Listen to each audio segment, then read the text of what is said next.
Welcome to Hot 97 News. This is a brand new live news show. We're bringing you all the hottest stories across the country and across the world. I'm your host, Lana Harris, here with Rondell with 2 N's Yiddy. and Million. Hey.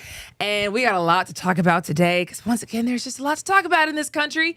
Now that it's pretty clear that the man killed by Border Patrol agents couldn't just be deemed a domestic terrorist without an investigation, it's time to throw everybody under the bus. That's what's happening, it would seem right now. So specifically, the 2 people catching the most heat right now are DHS Secretary Kristi Noem and White House advisor Stephen "We Should Just Have Greenland" Miller. Yeah. Everybody's kind of calling for them to be fired. Not everybody. Some people think that they're being unjustly targeted here and they're doing a great job, but... What?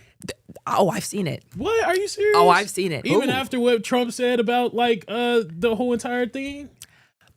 People are saying that they are just carrying out the illegal immigration enforcement and that they are being unjustly targeted, literally, yeah. Oh. Yeah, they're actually mad. There are all these calls because there are bipartisan calls, to your point, that these guys need to go. But, yeah, they both kind of seem like they were kind of trying to throw other people under the bus and kind of pointing fingers after all of this. So they both called that protester who was killed, 37-year-old ICU nurse Alex Preddy, a domestic terrorist, pretty much almost immediately after that shooting happened. And most people were thinking, surely they must be seeing a different video than the rest of us. Like, surely there must be more evidence than the entire rest of the country sees based on them calling him this and saying that he was going to assassinate those guys, because that's just not what anybody else saw. So then after the president distanced himself from that narrative, now they're trying to explain why they said what they said. And that's possibly also because people are saying that they should be fired. So they're just trying to explain themselves and get ahead of this. Kristi Noem, according to Axios, basically said that she's just following orders. They have her quoted as saying, everything I've done at the direction of President and Stephen Miller. Cop out, bruh. That's the biggest cop out. Yeah, it is. And it's childish that you're going to be playing the blame game. Yeah. Almost. You're going to put it on Trump and then you're going to put it on Stephen. Who do you believe at this point? Who are we to believe? She reportedly had a 2-hour conversation with Trump about this. And, we'll see what comes out. From what I've seen, Trump says that she's still doing a great job in his eyes, and so it seems like she still has a job. But then Stephen Miller also said, don't look at me either. He said in a statement, and we have this for you, the initial statement from DHS was based on reports from CBP, from Border Patrol on the ground, a.k.a. what we said was because of the reports we got from them. This is what they told us. And I feel like that kind of blows up another part of the narrative. But when you see the rest of this quote, it says that the White House provided clear guidance to DHS that the extra personnel that had been sent to Minnesota for force protection should be used for conducting fugitive operations to create a physical barrier between the arrest teams and the disruptors. So now we're trying to figure out why the Border Patrol team may not have been following that protocol, aka they're not following protocol. So that's what I mean by it kind of blowing up the narrative, because I've seen a lot of people say, why aren't the local police protecting these guys? The local police have been stood down. You got 3,000 agents out there. Yeah. You got 2,000 ICE and 1,000 Border Patrol. They should all be running cover for each other as they know what they're doing out there. Why are you asking the local police for help when the local police have a job to do anyway? Yeah. You know what I mean? So all of this just got really nasty. And also the local police, they picking him up too. Like, they taking him too. They're making arrests just in the community in general. Everywhere. You know what I mean? So what are we talking about here? There's a lot going on, bro. It is a ton going on. So it's just interesting to see everybody play the blame game. And I wonder, because my little theory is maybe it was Trump that saw the video, and again, it's mine. Maybe it was Trump that saw the video. He was like, yeah, we're going to label him a domestic terrorist. We're going to stick behind ICE. But then when he's seen how fiery everybody was, the public, the masses, people on the left, people on the right, there was congressmen on the left, on the right, complaining about this video, and then you called him a terrorist on top of that, it's like maybe Trump changed his mind, and then he's really the one that's pushing the blame on everybody else. I interpreted it a little differently, because I thought Trump didn't say anything at first because he may either not have known or been busy or whatever, but the first thing that happened was DHS, Department of Homeland Security, and Stephen Miller, of course, popping off about how this is all that protester's fault, Alex Preddy's fault. He was a domestic terrorist. He was an assassin. He was going to target all those agents out there and that he approached them with a gun, like all that stuff that just was not in the video evidence was said like almost immediately. So before Trump could even say anything, that was kind of the narrative that was put out there. Right. So that's why I think now he doesn't really know what to do, because there's a lot of his base that supports what they're doing out there, meaning ICE supports Kristi Noem and what she said and believes Stephen Miller and what he said. And like they truly believe it's these protesters' fault for even being out there. So that's why I think it led to what Trump just said last night. And we have that quote for you. The assessment from some of your own officials that Alex Preddy is a domestic terrorist or an assassin? Well, I haven't heard that, but certainly he shouldn't have been carrying a gun. But hey, look, bottom line, everybody in this room, we'd view that as a very unfortunate incident, okay? Right. Everyone, unless you're a stupid person, very, very unfortunate incident. I don't like that he had a gun. I don't like that he had 2 fully loaded magazines. That's a lot of bad stuff. And despite that, I say that's a very unfortunate. Oh my God, bro! Yeah. Again, What are we talking about? It's not Oh, my illegal. God. Look, everybody, I want you to know, it's not illegal to have a gun near the police. It's like I've looked into this. It's in your Second Amendment. You are able to bear arms. So even if you are near a police, as long as you are not up in that fire, as long as you ain't up in that fire on nobody, you are all right. And of course, you have to have, like, in certain states, look at certain states, but I know in Georgia, you have the right to carry. Yeah. So, but in Minnesota, it may be different. But again, Preddy had a license to carry. So this whole entire thing shouldn't have happened in general. but It doesn't matter that he has a gun or magazines. And that's my point, bro. Yeah. That's the point I'm making. Also, bro, they keep trying to put this narrative on this magazine. They keep trying to say two magazines about how he's domestic terrorist. Dog, I don't think people understand how many rounds are in magazines, bro. Like, the magazine's only holding like 16 to, like, bro, you're not. What are we talking about, dog? These conversations are really starting to pee me off, bro. Because now it's like it's getting outrageous what we're talking about at this point, bro. It's getting outrageous. That's real, because I seen online people in the comments, they was basically saying, "Oh yeah, he shouldn't have had a gun near him, and he shouldn't have had a gun." And my thing is, like, if he. Like, what was he supposed to do? Like, I was talking to somebody earlier today. They was like, oh, well, he was near the police officers and he got into an altercation, so I could see why it went down that way. But I'm like, what? Like, what is he supposed to do in that situation? If he has a gun on him, is he supposed to throw it before he gets into the altercation with a police officer? Yeah, what could he have done? What could he have That's done a good in question. that situation? Exactly, because if he was legally carrying up until that moment, like, I mean, what are we doing here? Right. Yeah. Who would have thought 2026 would have the Democrats being the gun rights activists and Republicans being like, oh man, this guy should never have had a gun. I mean, the NRA actually standing up against Trump itself is kind of like mind-boggling. I never would have thought I would see that day. Yeah, That's facts. crazy to me. And we're also now kind of headed for another government shutdown because of all of this. Congress is still trying to figure out how to do their job and fund the government. And usually they're able to avoid these government shutdowns kind of at the last second, but we saw them already shut down at the end of last year, so we know it can happen. And of course, they only voted to give themselves more time. They gave themselves until January 30th to figure it out. That's Friday, and they still haven't figured it out.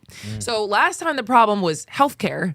This time, the problem is ICE. There's funding for ICE in this spending package. And Democrats, like we were talking about yesterday, say they want to vote to basically take that money out until there's some more guardrails that come with it. So they want all that DHS, Department of Homeland Security funding, taken out for now, and they'll vote on all that later.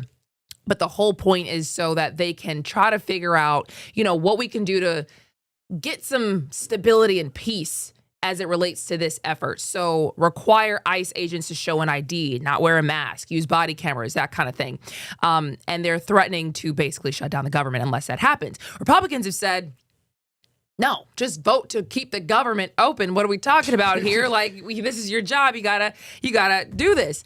And because there is a 60 vote threshold, they do need Democrats on board. So there's a majority Republican Senate, but there's only 53 of them. So they do need some Democrats to be on board with this. The House already passed the funding the way that it is right now, because they passed it before this last shooting happened. So even if the Senate were to change things right now, it would have to go back to the House, and they don't come back from recess before this deadline. So even if they make the change we're kind of headed for a shutdown. We're cooked. Oh my Wow. God. I feel so bad because my homeboy is out in Korea. Shout out to Troy. I know he's watching, but my homeboy is out in Korea right now. And at one point, during the last government shutdown, he went 30 days without pay. 30 bro. days? Yes, because Man. that was the longest shutdown Yeah. we've had before. 2 shutdowns in one presidency is crazy to me. Because the party who is at the helm is always blamed for the shutdown. They always say that. So it's like on them to try to figure it out. Even though technically some people will probably argue it's the Democrats who both times have said, like, we're not budging. Technically, if we're calling a spade here, in the past, Republicans have wanted things, but they've said, we're not willing to just have the government shut down. Screw it. We'll just kind of give up what we want. The Democrats have not done that. I mean, to their credit, they have been very solidly standing together in that way. Up until the end where they ended up giving up. But here we are again, and it's not going to end up in a whole snafu like last time. Snap has covered that whole argument, that's for another day.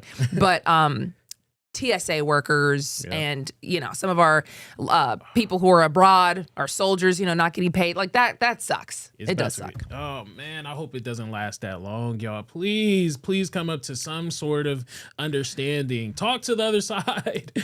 We cannot go through this again.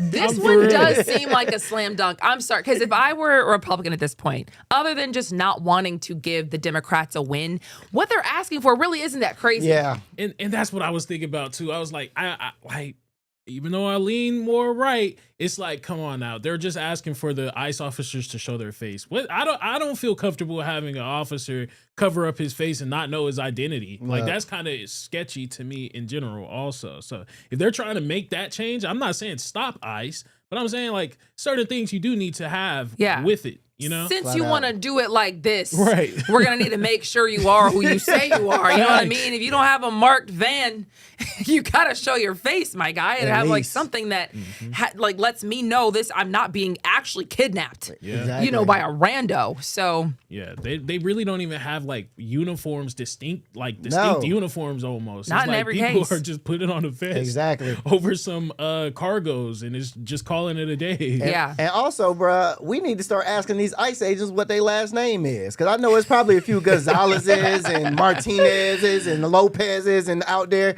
under them masks too. So we might need to start asking them ICE agents, let me see your card. Let me see your ID. Like, bruh. Unverified study. I seen somewhere online where it said that there are like around like 20%, like a high percentage of ICE agents is Mexican. Yeah, bro, I promise you. I couldn't believe it. I wanted a report on it, but I was like, oh, I need to double check this. So don't quote me on that, but I saw that stat somewhere. All right. Yeah, man, I'm pretty sure there's a few. There's a few up I'ma under them double check it. masks, bruh. I'm gonna double check it for sure. So I just looked up real quick as well. ICE is offering up to a $50,000 signing and retention bonus for new and returning agents as part of this big recruitment push. So some people really probably are just saying like, I could use the money. And I've seen places, and it doesn't know here because I just kind of quickly looked it up on ChatGPT, but I'd seen that there was potentially some kind of agreement that you have to stay for a certain amount of time. So if you took that money, and especially if you're spending it,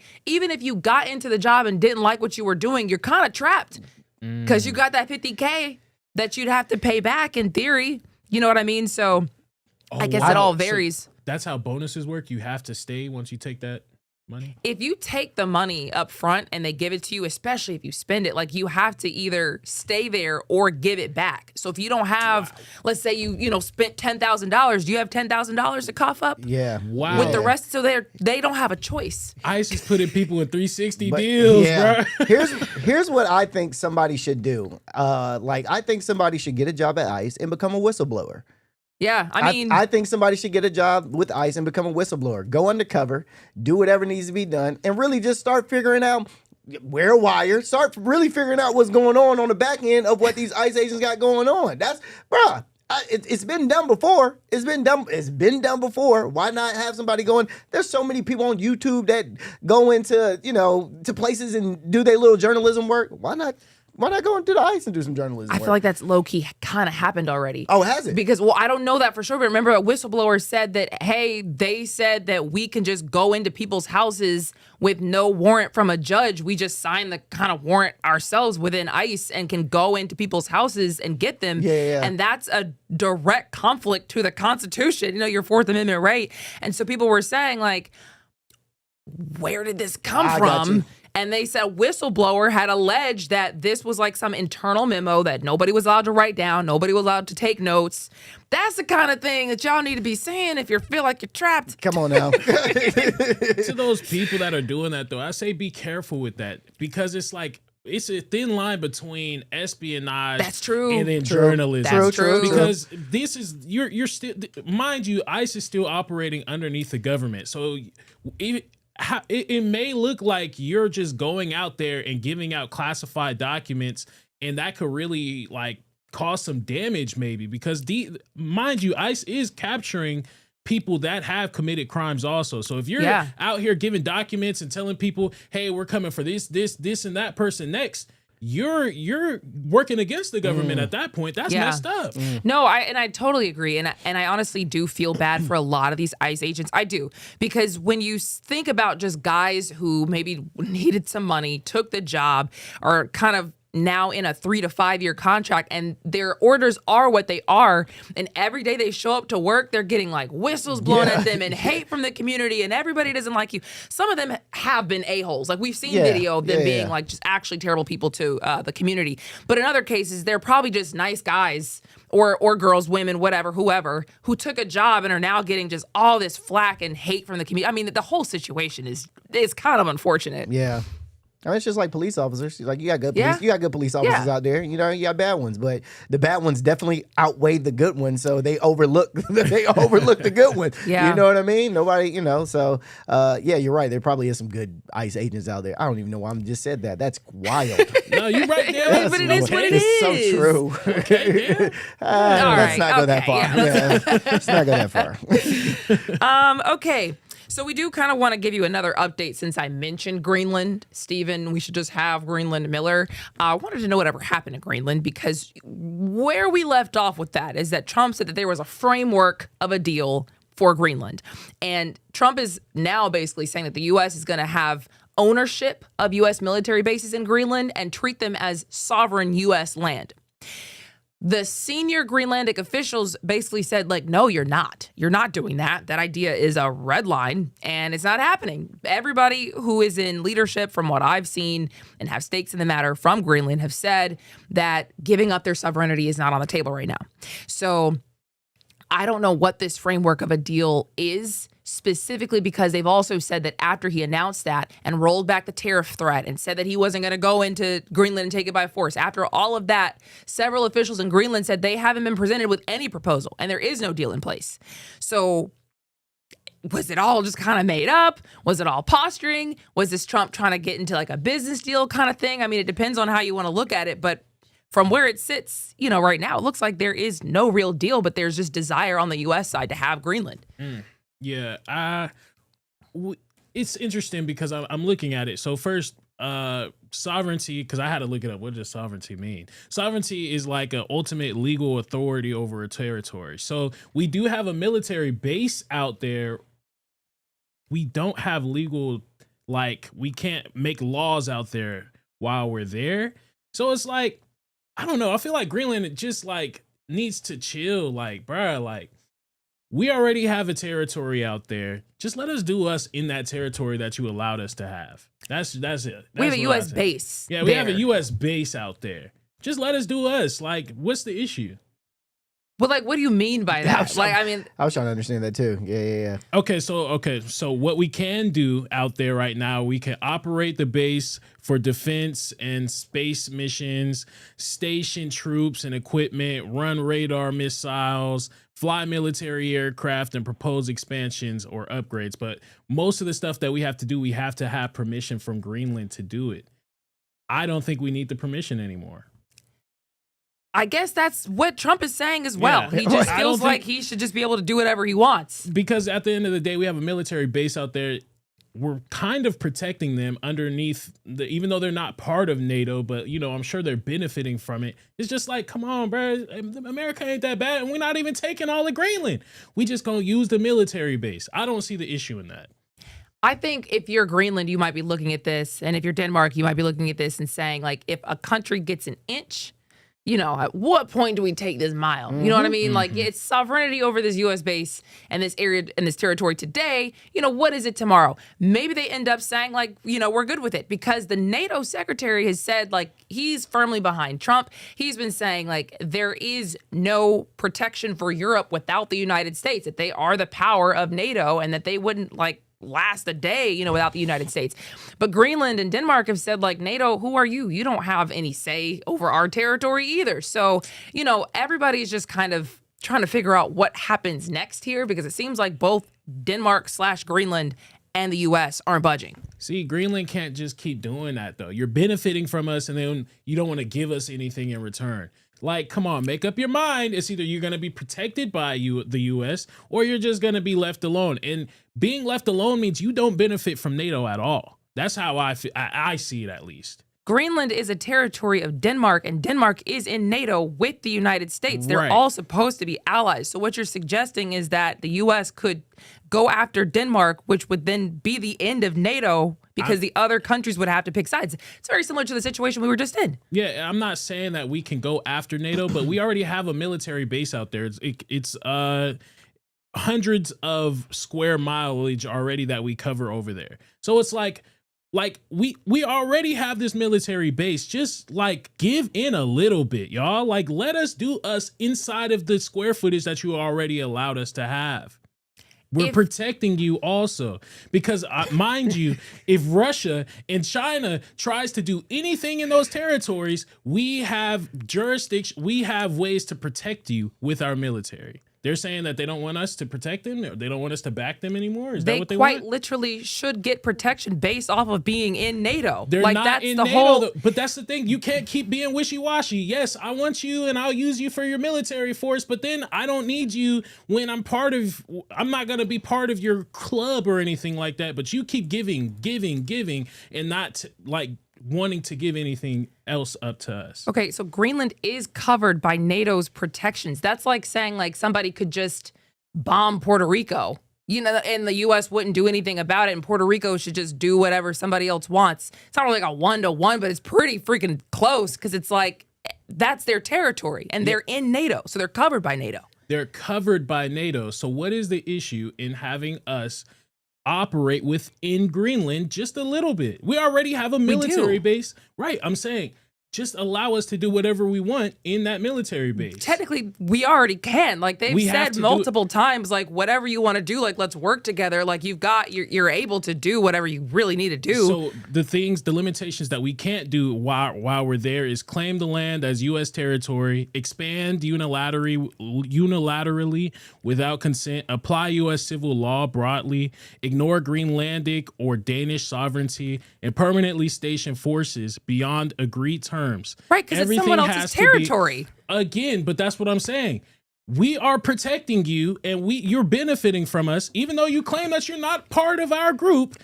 I can't. Even though you claim that you're not part of our group, we already have already have a territory over there, a military base. Just let us do what we want in the military base. Wait, hold on. So let me just break this down in easier terms. So I think what you're trying to say is correct, but it sounds like Greenland, you're coming into Greenland's house, right? Let's say you're a guest. We're already there. Wait, listen, just let me finish. Yo, you're a guest. You don't live there. You have been there for a while, but you are still a guest in somebody else's house. You sleep there, you wash your clothes there, you know what I'm saying? You've been eating their food, all this stuff. Now they like, hey, bruh, like, you can eat, you can sleep, you can do this, but dog, don't be wearing my drawers. Don't do nothing extra. I just need you to do the bare minimum while you staying at my house. I don't need for you to cut my grass. I don't need for you to wash my car. I don't need none of that. Just do the bare minimum. And then you try to go over and above. It's like, hey, I ain't asking you to do all that. No, you got it. It's more so to me, like, if you have a house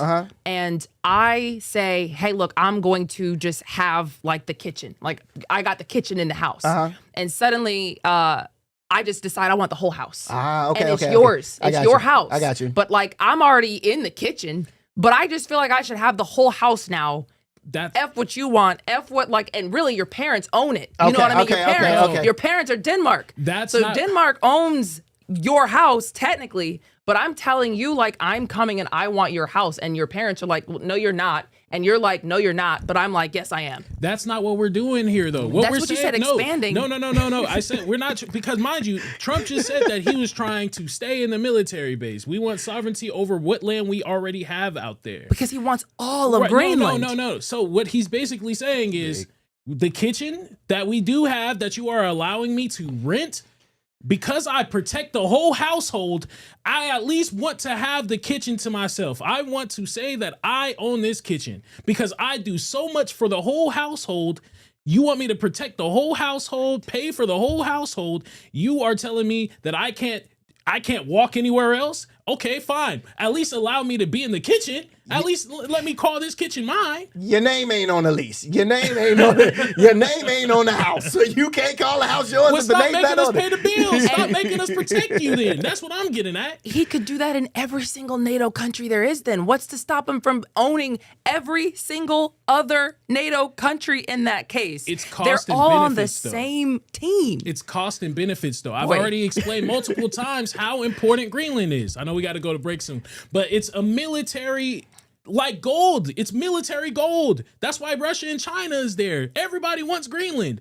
We should have the first say so because we do so much for Greenland. That's all I'm saying. Okay. I hear you. Well, that's I hear the you. perspective. We do have to go to break, and we will be right back after this.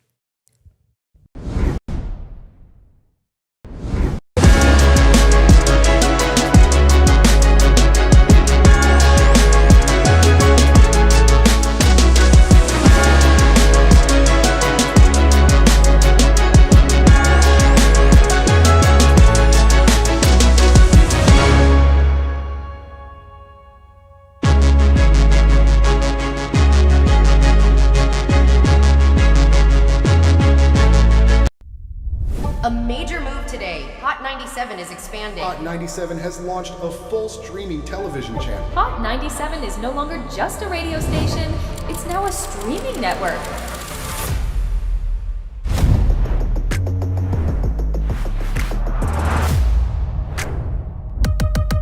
Welcome to Hot 97 News. Let's dive into the news because the news has been newsing.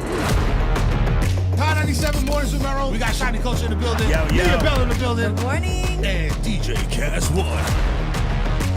You know what it is. You know how I get down with the Funk Flex energy, baby. Let's get it, Flex.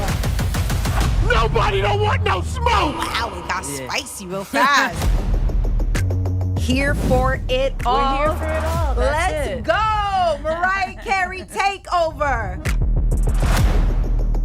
The people made it happen. Yeah.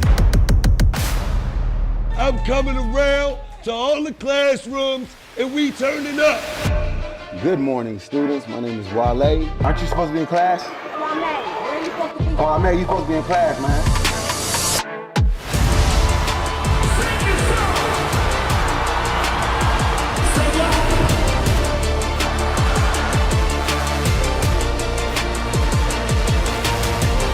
Rihanna has become a true worldwide icon. Congratulations on the job. We listen to Hot 97 every day. We can't wait to hear you guys even more. Hey, let's go!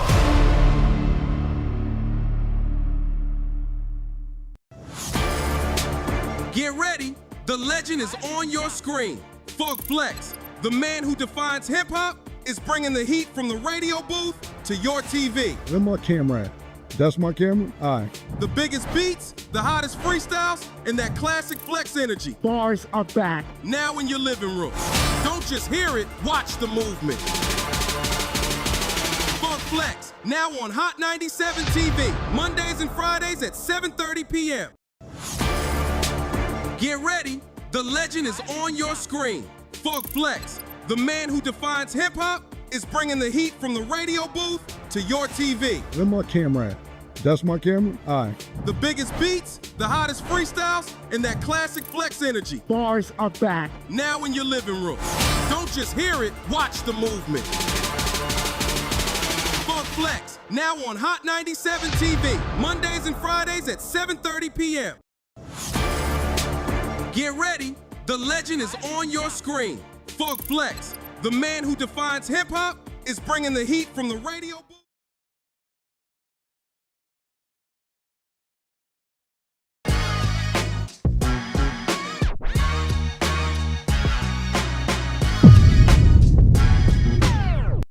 Welcome back to Hot 97 News, everybody. And I hate to tell you this, but the doomsday clock just got moved closer to doom.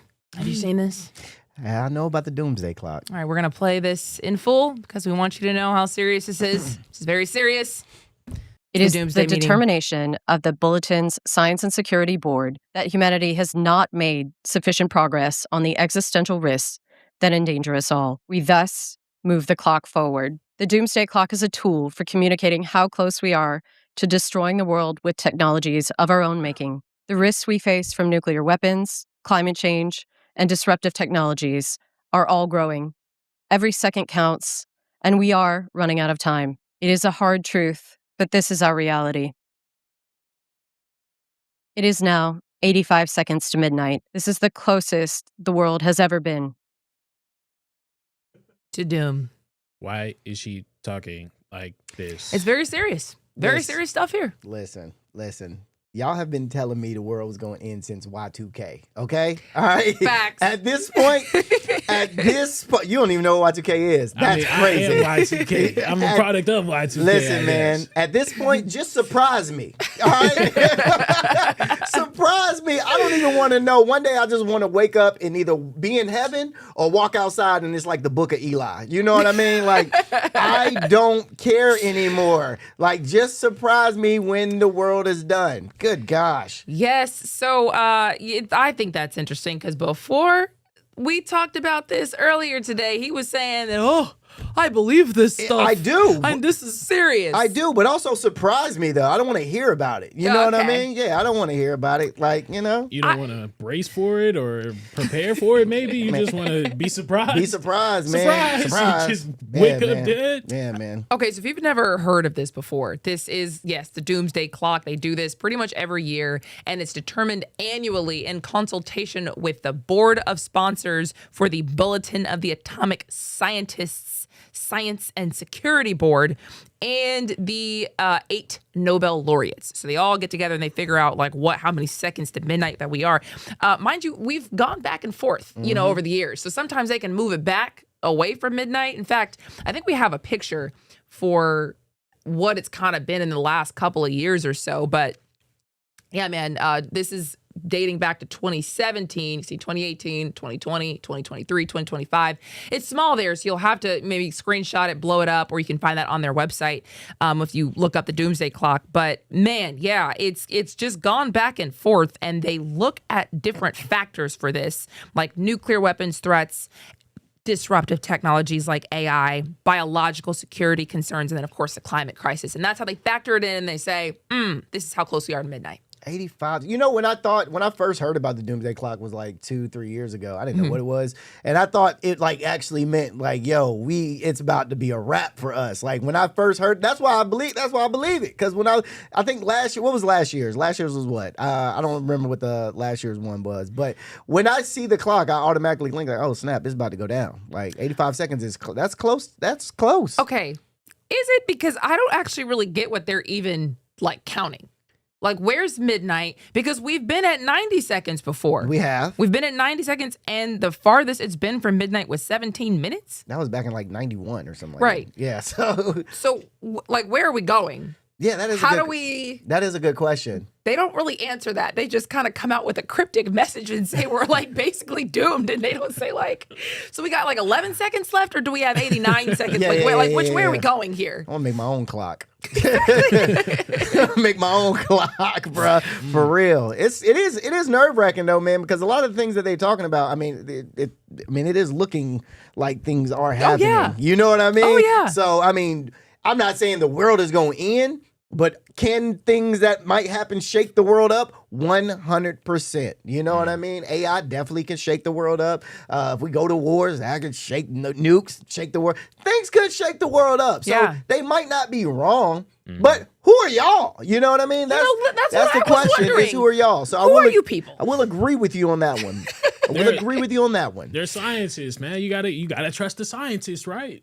No, I get that. And I'm not trying to take away their backgrounds. I'm not trying to take their expertise away. I'm not trying to take away anything. But again, who are you guys to decide that we're 85 seconds to midnight from doom? I mean, like, how could you possibly? Do you guys talk to Russian leaders and determine if they're close to dropping a nuke? Do you talk to China about that? Like, what? Like, how do you factor this in, and how scared should we be? It's just very dramatic for us. Also, like, by the end of that, not knowing, like, am I scared or not? Yeah. What are we talking about here? And what time zone are you doing this on? Like, is it on Eastern? Is it on Pacific?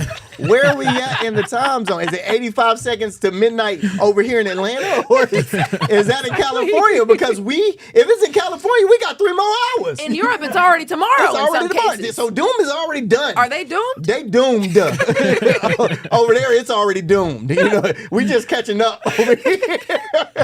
That's crazy. Yeah, it's real. So back in 91, like you said, during the end of Cold War, it did move back 17 minutes because they got rid of the nuclear programs and things like that. But in the collapse of the Soviet Union, I don't see us going back anymore. Because we're not going to get rid of AI at this point. Isn't that what they're claiming? That it's go back in a positive way, you mean? Yeah, we're not going to go, in a positive way. Yeah, we're not going to go back in a positive way, back 17 minutes or anything like that from where we are, because we're not going to give up AI and technology. I don't see it either, because the globe is apparently also still getting warmer. You know what I mean? That climate change is a factor in that. And like you said, we're also seeing all these different things pop off around the world. I mean, are those just going to magically resolve themselves? I mean, I don't know where we're going from here. So they were saying that it was due to electronics though, right? AI, things like that. In part, yep. So like we were saying earlier with the data centers popping up all around the place, we know that it's doing damage, but we still to this day are using our phones. We don't care. I think we are just gonna be. We just accept the doom at this point. We just gotta accept the doom. I feel that. And fun fact for you, just if you were wondering where this even came from, this was established back in 1947 by Albert Einstein and J. Robert Oppenheimer, which he created the nuke. He created the nuke guy. So he would know. He would exactly. And it was introduced and set to 7 minutes to midnight. So I don't know. You can do the math yourself. I don't know. I mean, I guess that's great for them. So yes, we're almost doomed. ? Is the moral of the story. Question mark? Yeah, we're cooked. Yeah. Nobody's gonna stop using phones. Which is a perfect segue though into this next one. Have you ever been talking out loud and just think, how did I get a targeted ad right after I just said what I just said in my conversation? Bruh. Every time. Happens all the time. A lot of people thought they were either crazy or that they were just in the middle of some kind of weird conspiracy.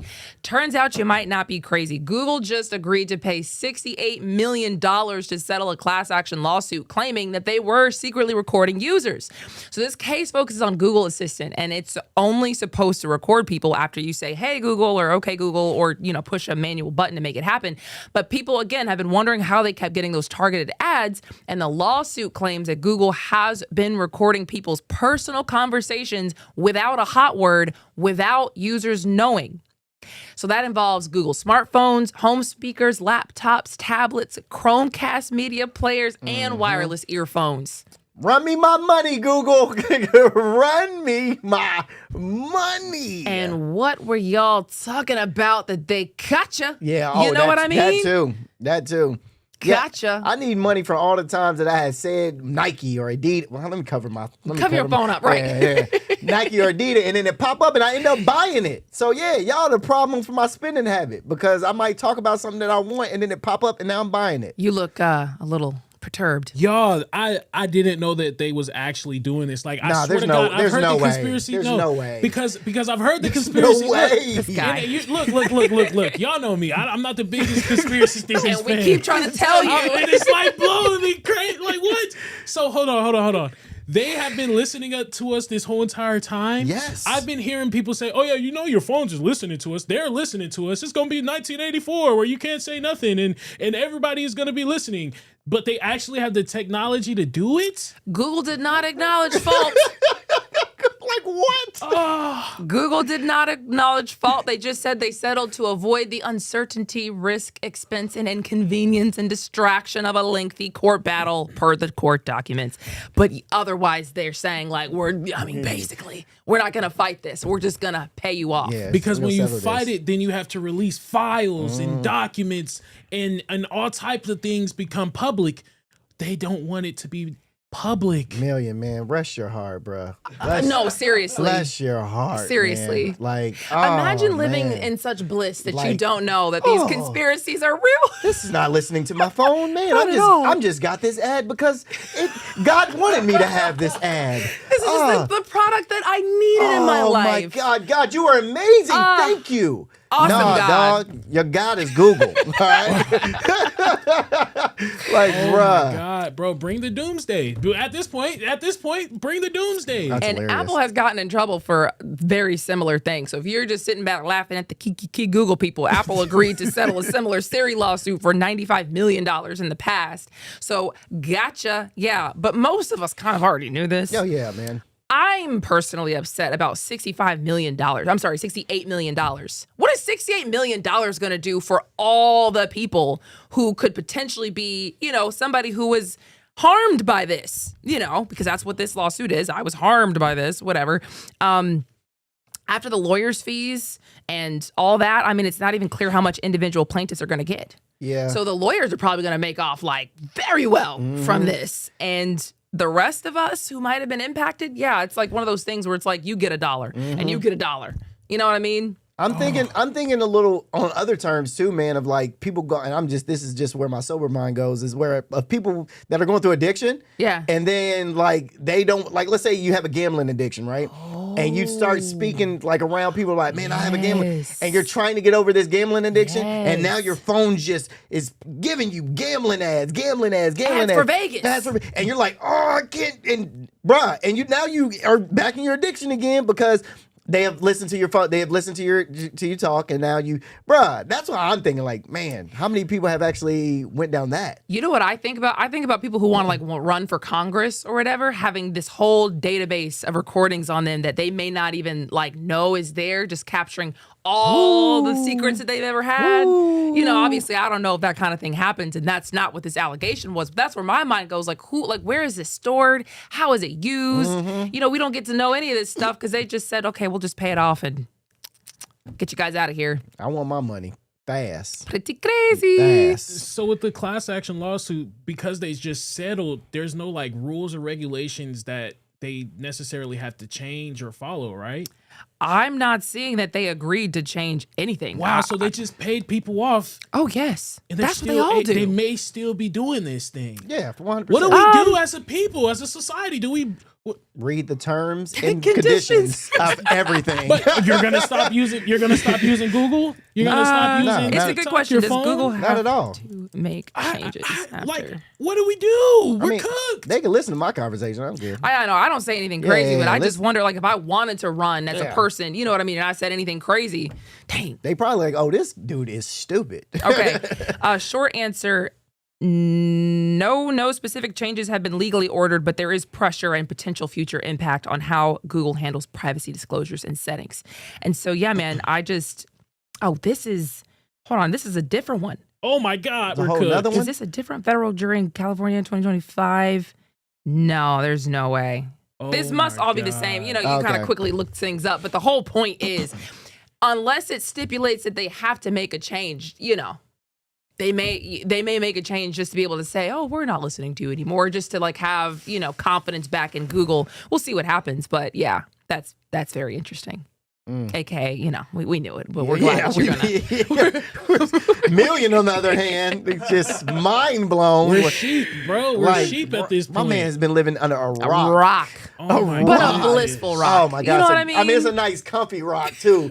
pillows under the rock. He got a blanket under the rock. A space heater. Space heater. You know, it's food under the rock. Snacks. We on top of the rock like, yeah, the world is crazy. The world is wild.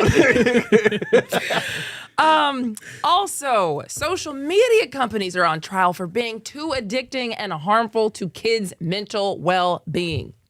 Now, TikTok just agreed to settle with a plaintiff. They're not going to be part of this trial anymore. TikTok actually is also a defendant in another personal injuries case, so they just kind of bowed out of this one with a settlement. You know, we don't even want the smoke. You got it, whatever.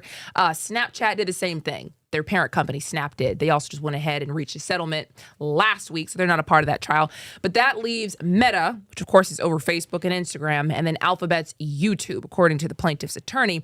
And this trial, again, is specifically about just everybody who is complaining about these kids and how they're getting so addicted to social media, and basically that there aren't like guardrails that prevent against this kind of thing. They basically are expected to argue that there are design flaws that make this happen because the companies are expected to say, hey, you know, Section 230, which we've been talking about, we're not responsible for anything that's on here. We're just a social media company. So is it a design flaw that led to this? I think that's what they're going to argue. But, you know, it is interesting because we've all seen how social media has really destroyed people's mental health. If we're calling a spade a spade.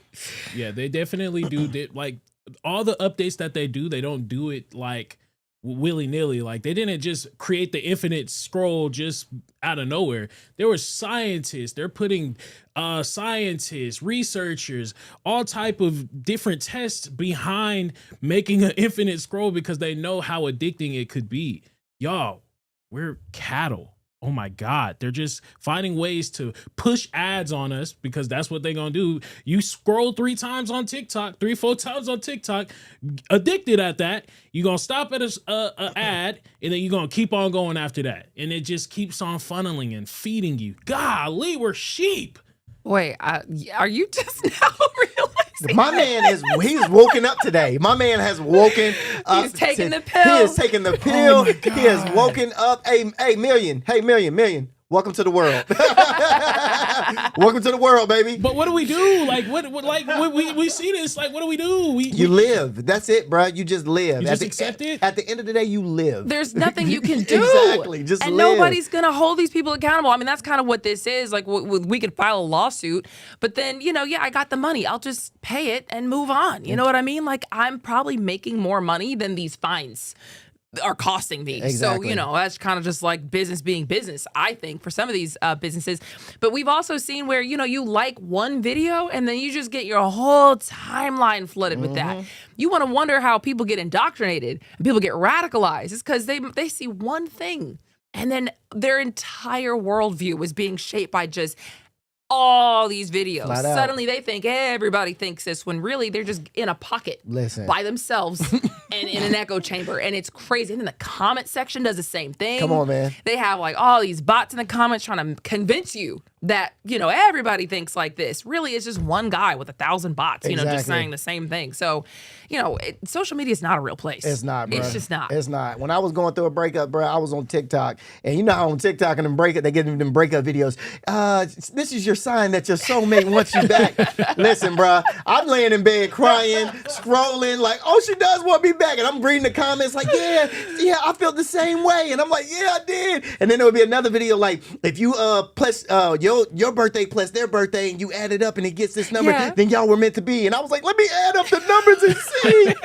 Oh, we are compatible, baby. Come back to me. Hey, dog, it's a dangerous place. It's a dangerous place, bro. It's a dangerous place. It's balanced, though. It's balanced because at the same time, I remember those times where I was sitting there crying on the phone and they kept feeding me those sad songs and sad videos. And it actually made me feel good. Okay. You know? It feeds the soul sometimes. Yeah, it feeds the soul sometimes. And sometimes you do need social media to laugh. You know, for sure. Sometimes you could be in the worst down and out positions. You just open up TikTok, you just laugh a little bit. So I get the benefit, but like the cost is like way worse. Oh yeah. Yeah. Oh. I wish you like could see our producer is over there laughing. It's like the moment you see the light for the first time and you watch someone like walk into the light. Yeah, he is reborn, bro. You are reborn, bro. Yeah. Congrats. The question is whether or not these social media companies are liable for it. Because again, like because of Section 230, they're not responsible for what people post on the platform. So their argument's probably going to be, why are we getting sued? That's not our fault that social media is a weird place. It's because of you guys. You guys post on it. You guys make it a weird place. So we'll see what happens with that. But have you also noticed that TikTok has been a little different since it was sold to a U.S. company? Streets have been pointing it out. My videos, I think I posted a video, got 0 views. Yikes. And don't say it. First of all, don't say it like sometimes that might be. Was it good? Was it a good video? Y'all don't do me like that, okay? What is 0 is hard, too. I mean, nobody watched it. Nobody? All right. Well, that's my story. Please, it's a glitch. It's people have been noticing a glitch. People have been saying that they're noticing that, yes, multiple videos have just 0 views. It's really not just Rondell. And other things like certain terms weren't showing up, like the word Epstein wasn't really showing up. People have been noticing that. And people were kind of already on this wavelength of thinking that if a U.S. company buys it, you might start to see certain speech limited. And that's literally kind of what people are saying is happening right now. Now, TikTok is explaining this away. They're saying it's not censorship going on here. It's technical problems. They say that after the U.S. operation became just this new independent thing, they kind of just did some things with the technology behind it all that caused some glitches and errors. And there was a power outage at one of the data centers, blah, blah, blah, blah. I don't know. Do you believe that or do you not? I think they got caught. Yeah, doing something. Because how do certain words that are all political, it's political videos especially, that were finding themselves kind of stifled? Which is wild. Because what else would you want to say? Let's share about what's happening in the world. And that gets 0 views? I will say this, just a little game for everybody. And if you're watching, this is a little game for people that are content creators. Right now, the TikTok algorithm is reset. So with that being said, if you get a chance, go post a bunch of videos on your TikTok because right now everybody's getting reintroduced to the algorithm. So, you get a chance to, catch up to the other big content creators right now is post as many videos as you can, get reset into the algorithm, let people see your face, this, that, and the third, because right now the algorithm is resetting. Just some free game. No, that's really smart. And I was thinking about the same thing too, because while they're resetting it all, that means we're all able to one platform. We're all one level right now. Yeah. It's pretty cool. Yeah, man. And hopefully they do fix that because it does look really bad that once you sell it to a U.S. company, suddenly you can't say Epstein. You know what I mean? Suddenly you can't look up other certain topics that you previously could. So, hopefully they figure that out. Coco Gauff, tennis phenom, says, y'all need to leave her alone. Matter of fact, she says players need more privacy after cameras caught her smashing her racket. And we can actually show you that moment because it's going viral online right now. But this is after she had a really terrible match. And it just was. Objectively, it was. And you just know she was so mad about how everything went down. This was after the Australian Open quarterfinals. And basically, she served like 5 double faults. She made 26 unforced errors. Sheesh. And 3 winners and a 6-1, 6-2 loss that took 59 minutes. Those matches can usually take about 2-3 hours. So she lost in 59 minutes. So this was obviously devastating. You know what I mean, for her, because she's usually on it. She's like one of the GOATs at this point. So a lot of people kind of look forward to her winning or at least making it a good show. So she said she made a conscious effort to leave public view and she tried to keep it cool while she was around, the kids and the people who are out there. And she made it back to an area that should have been away that she thought was private, but there were cameras that were there. Those were the players area cameras that are just always there to kind of catch behind the scenes stuff, and it caught her smashing her racket like that.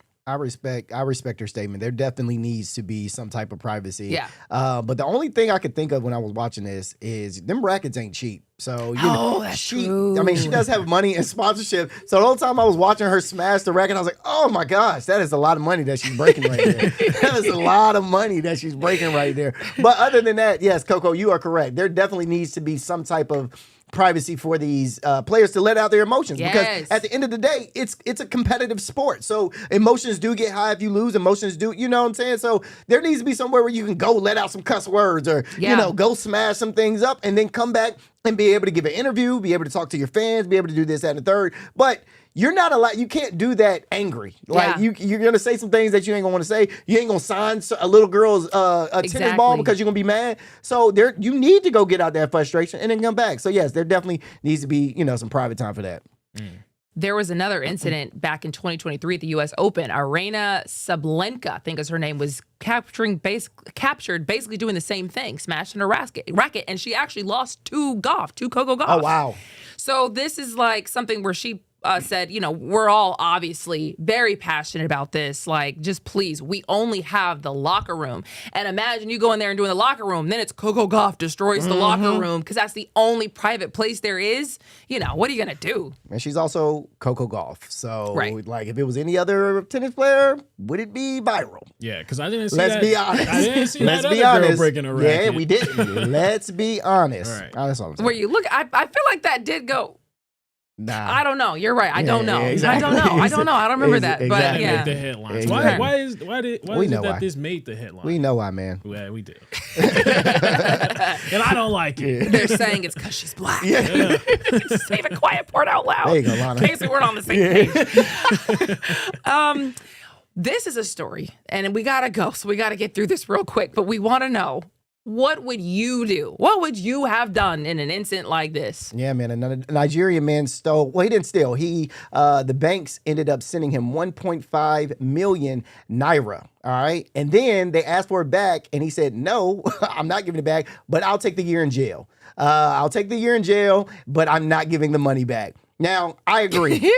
I agree. I ain't giving it back. I'm going to jail for that year. Sit me down for the year. You need to fire whoever sent me the money because I'm not giving it back. 1.5 million, I'm spending it and go sit in jail for a year, come back out. I'm good. All I'm doing is getting a year? A year, I'm doing it, keeping that money. Commissary going crazy. I'm telling you, Crazy. commissary going wild, bro.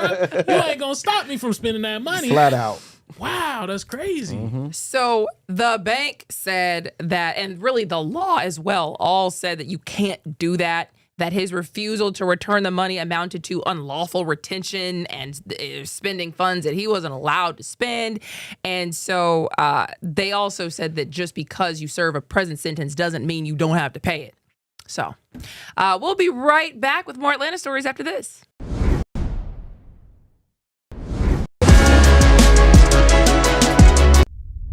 A major move today. Hot 97 is expanding. Hot 97 has launched a full streaming television channel. Hot 97 is no longer just a radio station, it's now a streaming network.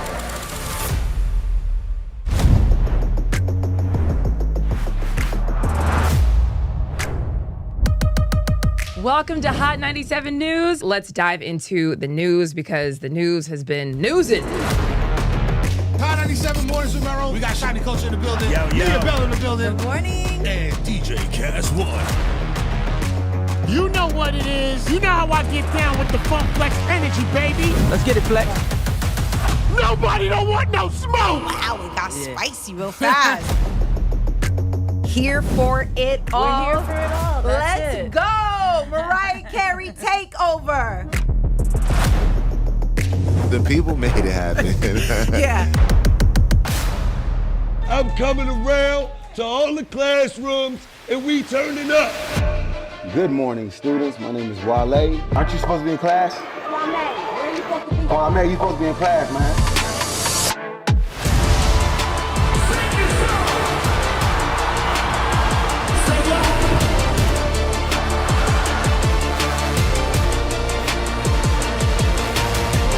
Rihanna has become a true worldwide icon.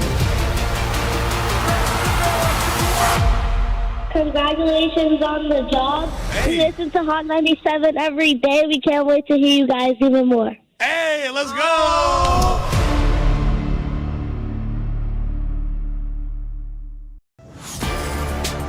Get ready.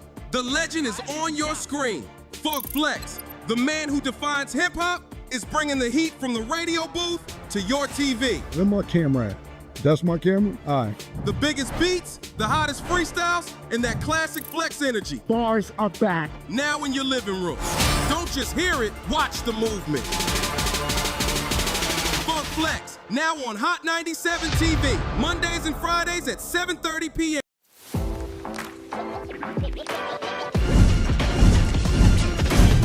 Welcome to Hot 97 News Atlanta. We're here with Rondell with 2 N's. What it do? Give it up to you. And Million. Hey, the fact that this is a reality. Brand new live news show. I'm your host, Lana Harris. There is so much going on in this country and in this world. Civil unrest. Nobody's going to trust that. Any of this sounds, like I said, it sounds good. Yeah. It does sound beneficial.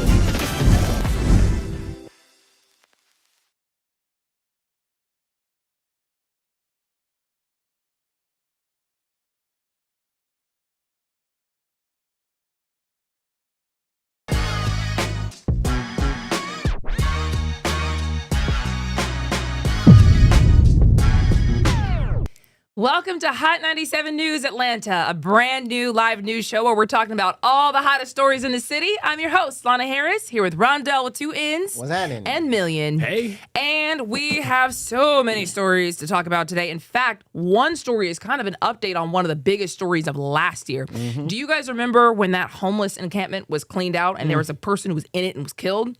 Yeah, their family, his estate, I should say, is filing a second civil lawsuit because of his death. And if you don't know the details of this, it really was devastating. City crews were going around clearing out a homeless encampment in preparation for Martin Luther King Jr. Day. And according to the lawsuits, workers just didn't check inside the tents before they used all that heavy equipment to go in there and demolish the encampment. And Cornelius Taylor was still inside his tent when it was flattened by a bulldozer and a front loader. So he was found later on after being crushed and he was pronounced dead. This was traumatizing for his family. It was awful. So a Fulton County medical examiner ended up ruling that his death was caused by blunt force injuries to the abdomen and the pelvis. He had internal bleeding. I mean, you can imagine. You can imagine. So the initial lawsuit was filed earlier, names the city of Atlanta and then just unnamed city employees, and that's still ongoing. But the second lawsuit targets private entities and just people who are supposed to be responsible for outreach, supervision, and safety during the encampment clearing. So did they? So when he died, how am I? I'm trying to figure out how to ask this question without like. So are they suing the Atlanta for his death? They're doing both. So they're suing Atlanta as a whole, but then they're also suing specific moving companies. The second one. Okay. So both of those cases are still ongoing.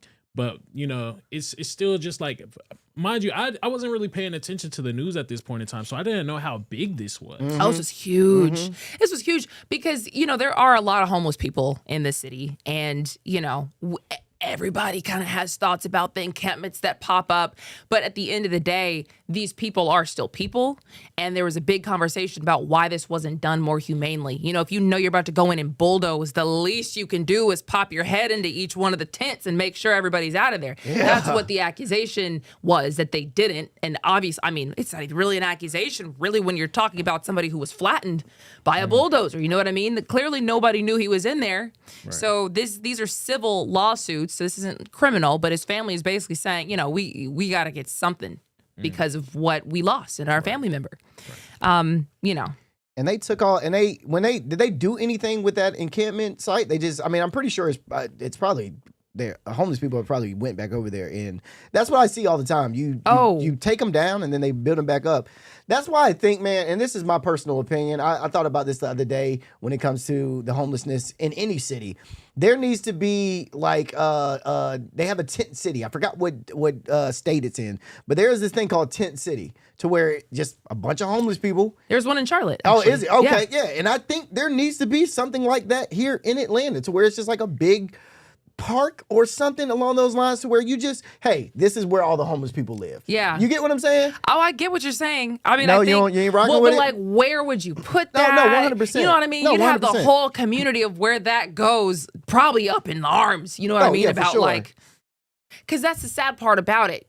Nobody really wants to live amongst homeless people. Nobody really wants to have the tents, you know, in their neighborhood and set up outside of a shop, because there are people who are, just calling a spade, struggling with mental illnesses who are in that homeless community. And you really don't know what they could do at any given point. We've seen people in our streets, you know, punch a random bystander unprovoked or stab someone. Like, you know, our homeless people here in Metro Atlanta have gotten into tiffs, you know, unprovoked with people. So, you know, what do you do when you do also want them to be treated humanely? Yeah. You know? It is a like a blurry line, Yeah. 100%. Yeah, I don't know. Putting them in like their own spot, like their own city, and just having them like be around each other is also like kind of scary too, in a sense, because it's like, would they operate under the same laws? Because would the police actually be patrolling through those cities also, or wherever those tent cities are? It's like a whole bunch of different ethical things that goes on. It's like, how often can you actually monitor that spot? And would the city want to even put money into monitoring that city if they had their own little city or that whole little designated area? Because they have skid rows out in California. Yeah. And it just, from what I've heard, at least, I've never really seen Skid Row, but it's like terrible, completely terrible, and you just need to stay away from it. Skid Row's not that bad. Yeah, Nope. no, man. You I seen used to live in LA. Yeah, Skid Row is not what everybody makes it up to be. Like, So is that why you say? That's why I say what I'm saying. Like, it's not. It's bro. All homeless people aren't bad. And and here's the thing: homeless people police homeless people. So they would kick out the people that. No, seriously, they would kick out the people that have an issue. With, like, if you're breaking the rules inside of this homeless encampment, you got to go, because we trying to live in peace. We don't want no police over here policing what we got going on. So yeah, bro, on Skid Row, there's a lot of homeless people that police homeless people to be like, hey, you can't do that here. If you're gonna do drugs, you got to take it down that side of Skid Row. Yeah. You can't come on this side. For real, bro. Like, that's how it works.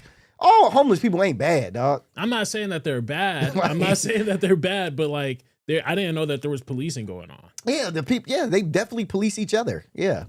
You know, I don't know anything about that either, No, but okay. I will say, I mean, I'm not discounting Yeah, because no, literally it's- I don't know. You know what I mean? But at the same time, I do think that we could put a lot more funding towards just, you know, what to do with our homeless population and how to get them help and how to get them into actual warm housing. You know, it's a conversation that every pretty much city, major city, I would say, kind of deals with. So we will keep you posted on the developments from that story.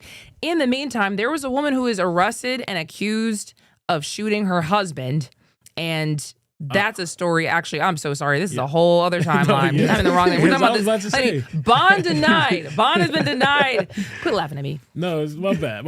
Doing my best up here. I know it. Bond has been denied for a Georgia teenager accused of killing her mother. This story is crazy. Yeah, so does anybody remember the story of the little white girl that killed her parents and posted about it on TikTok?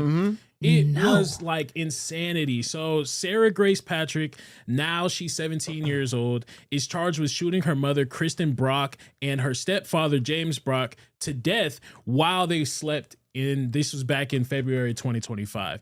She was denied bond recently, again for the second time, by a judge in Carroll County, and the bond was previously denied in August. Now she faces 2 counts of malice murder, 2 counts of felony murder, 2 counts of aggravated assault, 2 weapons charges, and she's being charged as an adult currently, and the trial date is set to take place August 3rd.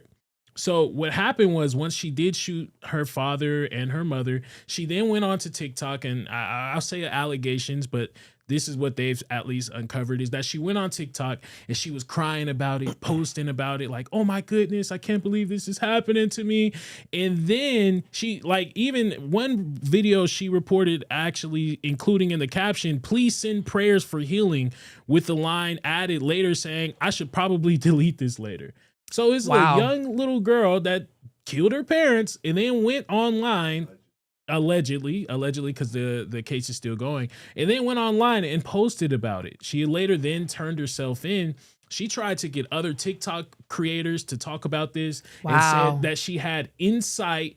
She had inside information on the parents' deaths. Really? Yeah. So it's a really messy situation. The fact that she thinks that she can just walk willy-nilly is kind of crazy to me. Yeah, I do remember this, but I don't remember them like, because people get on TikTok and they just start making their own little like narratives of what happened. So Yeah. did anybody like make up any type of story that like why she did or did not do this? Like, did anybody have some type of narrative? Because I don't remember anybody actually saying like a story of like, this is why she did it, or this is, what I mean? Like a motive. Yeah, like a motive. Like I don't remember any TikToks now that I'm thinking about it of that. You know what I'm saying? Nah, I mean, because the court case is still going on. Yeah, okay. So we can't, like I learned from my past, you can't just throw on allegations onto anybody. I mean, not allegations, but say that they have a motive. So we don't necessarily know, but I mean, come on now, y'all. She killed her parents. I seen pictures online of her smiling with her parents and things like Yeah. that. Really? She had a younger sister also. Yeah, so I don't know. To me, it feels like this young lady was just going through something at the time. That's horrifying. You know what I mean? Especially because if the allegations are that she just did it and went along with her life, that's a level of, we don't know what she was going through. That's the thing. Either, though. You know what I mean? And there's obviously no validation for killing somebody, or there's no reason why, you should kill somebody. Especially, my gosh, your own parents. But I mean, I would be curious to see like what police say. I think it's interesting that she reached out to people on social media and try to get them to talk about it. I think that's what maybe prosecutors would be saying, if somebody were really, truly remorseful, they might have called police themselves and said, this is the situation, not like I'm going to hop on TikTok and try to get people to talk about this, knowing what I know about it. So, again, these are all accusations and we're going to wait to see how this plays out. But But again, we live in a social media world. Yeah. So, that's a lot. Probably their first thought is to let me get online and see if they can help me. Not the police. Let me see if these random people online can help me. You know what I mean? That's the social media world we live in, man. Maybe it was, let me see how I can make this go viral. Maybe I True, can get we don't famous know. off of this. Who Yeah, knows? we don't. We Who really knows? don't know, I man. don't know. She definitely, but so if in this situation, if you were the judge, would you allow her to get bond? If she doesn't pose a flight risk, 100%. Like I don't 100%? Yeah, I mean, if she's not in, if I've looked at the evidence or what they have in front of me as of now, and it's like I don't really have a clear sense of like if she did it or did she not do it, then I'm gonna be like, yeah, man, you know what I mean? You're 17 years old, like you do have your white or black, you do have your whole life ahead of you. Yeah. You dig what I'm saying? So I would have to see everything for me to. It's not clear enough for me to be like, nah, you are a menace to society. You get what I'm saying? To post about it online, though, that's the thing that gets sketchy. I got you. And to specifically, according to the notes here, say that she went to different TikTok people, like you said, but also went to at least one TikTok video and talked about the murders, described what she claims she heard the night of the killings. I mean, she was telling people about this, and to be accused as the person who did it after that, I mean, I'm sure even those TikTok creators are like, oh my God. Yeah. Imagine the like mind blow you have when, you see she gets arrested for this. So that's interesting. We'll keep an eye on that story as well. For sure. In the meantime, we've got 8 people arrested as Atlanta Police Department just busted an alleged citywide larceny ring. Which is wild. Crazy. Look at all those weapons. A larceny ring is wild, bruh. So, yeah, a long-running investigation into larcenies from vehicles across Atlanta led to a major search warrant execution on the city's west side, according to Atlanta Police Department. So, it happened January 15th. At an apartment complex on Fairburn Road on the Leaden West Side. And here is what they found. A large amount of stolen property was found. 11 firearms, 3 tasers, 3 gun switches. And if you don't know what a switch is, it's automatic. You can turn a Glock into automatic. Nearly 11 ounces of MDMA. 87 grams of marijuana. And here's the kicker. There was actually kids found in the home when they went and did the search. So, yeah. A referral was made to the Division of Family and Children's Services to ensure the safety of the children. But yeah, they found all of that all of that. That's been going on for a while now, bruh. For a while. So finally they got picked up, which I'm happy about. I'm very much so happy about. Get them off the street. Get them off the street. Send them up the road. Get them off the street, bruh. So I also think it's crazy that this was said to have been run out of an apartment near Piedmont Park. Mm-hmm. That's a pretty nice area. You know what I mean? Depending on which part we're talking about. I was just about to say. Yeah, to an extent. I mean, I've walked all up and around, scooted all up and around that Piedmont Park area, felt nothing but safe. Would have never known something like this was allegedly going on. You know what, man? I want to say I'm proud of APD because APD has been cleaning up the streets a lot lately, a little bit. We've been seeing a lot of drug busts. A lot of drug busts. So I will say congratulations to APD, man. Y'all have been doing a good job. That's the only time you're ever going to hear me say that. So you better take it. But yeah. So they found drugs and guns on them, basically. Yeah. Okay. Drugs and guns and switches. Now, switches is a felony. No, switches is crazy. Yeah, that's crazy. You can't have a switch. Looking at them, they did look young too. Yeah. Well, they're not all young. So the ages range 23, 22, 18, 22, and 19, and 33 and 17. That's crazy to me, specifically because of these people should have had their whole lives ahead of them. These people are around that age where they should be just dipping a toe into adulthood, kind of starting their whole lives off, and they're caught up in this. It's sad that our young people are turning to this stuff so much. Yeah. Here's the thing I always wondered though, man, is there's one person to start this, all right? There's always a ringleader. There's always one person that makes that phone call and go, hey, bro, like, I've been making bands. Like, hey, hop on this. Yeah. And then that person tells that person and that person. At some point, there has to be somebody in this group of 8 that when they got that phone call had to be like, nah, I'm good, bro. Yeah. Or maybe it was the 9th person that they hit up and it was like, nah, well, y'all might want to look into that 9th person because, that's probably why y'all got caught. No, I'm just joking. Right. When you start something. I'm joking.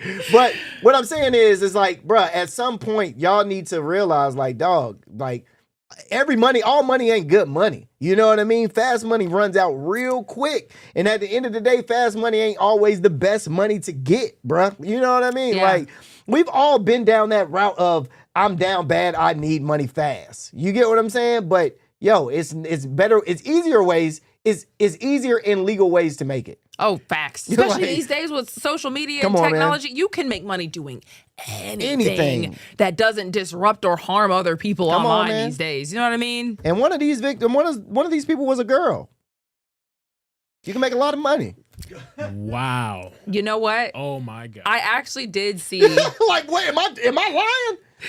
I saw this video of this girl. She looked very attractive, and she was basically saying, if you're a hot girl, like, you should not be broke. Like, you should be able to get money any kind of way you want. Flat out. I was so mad just seeing it because she's so right. You know what I mean? Right. A lot of us just try to go the hard way, the right way, go to college, rack up debt, get into a job and just pay off these bills and this student loans, for the rest of our lives. But some of these kids, they just put on a filter. Y'all. And they just like rack it up online. Not every girl is attractive though. So what do you say to the women? They put on these filters? Yes. What do you mean, man? So if we doing that, then there's no reason why men should be broke either. Then. Here's the thing, bro. Just throw on a filter. It's cheaper to get your feet done. You ain't got to do no filter, do your face or nothing. Feet finder, brother. Come on now. That's all I'm saying. All I'm saying is, Lana, to your point, yes, it is easier and legal ways to get money. And please do not go get this fast money because it runs out quick. Oh, yeah. It runs out fast. Trust me. That's why they call it fast money. Once it runs, you got to go get some more. So, yeah, bro. Yeah. Another crazy story we have our eye on. There was a mom here in the metro that just got caught up in a warrant mix-up, a mistaken address mix-up. This is like a horror story. It's a nightmare, bro. This Ring doorbell camera, Tierra Williams backing out of her apartment with her hands raised as Atlanta Police Officer Department stand outside, tactical gear and rifles, aiming it at this lady. And her 12-year-old daughter was actually in the apartment as well. Now, the thing is that the leasing office person gave the police officers the address to the apartment, but that lady was not the person that was on the address. The name of the person that was on the address, their name was still on the address, if that makes sense. So did the person before move out? Yes, or? yes. So if that makes sense. Yeah. So they were serving an arrest warrant. Williams say police kicked down the door of the apartment. Williams claimed the warrant was provided to the tenant, not for her or anyone currently living there. Wow. Yeah. So, I mean, I don't even know. Could you sue for that? Is that suing? I was about to Can say, you bro, sue I'm for about that? to have free rent for Yeah, the is next that couple is of that months. suing? That's something. It needs to be something. Yeah, because they APD Williams says APD is blaming the leasing office. The leasing office is blaming APD, and she feels caught in the middle, which is crazy. APD like, nah, we ain't do it, y'all did it, and they like, nah, y'all did it. That's wild, bruh. Yeah. That's wild, dog. So. Imagine you're just a law-abiding citizen. I just live here. Bruh. You know, you gotta come. Your kid's right there. That is nuts. You're not breaking no rules. And there's really almost no recourse because I don't even know what you would do. Like, who do I sue at this point? Yeah. For real, because if I have, pain and suffering and trauma from all this, it wasn't oops. Who do I go after? The mom, of course, is seeking accountability here, but police operations, they get like a wide berth of things that they're allowed to do. And they get a wide berth for like, oops. Yeah, I don't even know what you would do at this point. That's a big oops though, bruh. Yeah, that's a big oops. That sounds like a filing issue or a documentation issue on the leasing office. Not saying that it is, but that's what it sounds like. How do you still have the name still attached when you gave the keys to somebody else, you moved them in? How is their name still attached? That don't even make no sense. Yeah. So Right. I need to. I'm like you, Million. I need some free rent. Oh yeah, I need some free rent. That'd be my first step. Hey, Free rent. Yeah. Go ahead and take care of the utilities Yeah, too. yeah. That'd be my first. Give me some cable. What? And then we gonna sue the police department. Yeah, we gonna get this free rent, then sue the police department. We gonna do it in order too, bro. Yeah, straight up. So I wouldn't know what to do, but free rent me. Yes, sir. All right, listen to this, guys, because seems like what's happening in Minnesota might be coming to Metro Atlanta.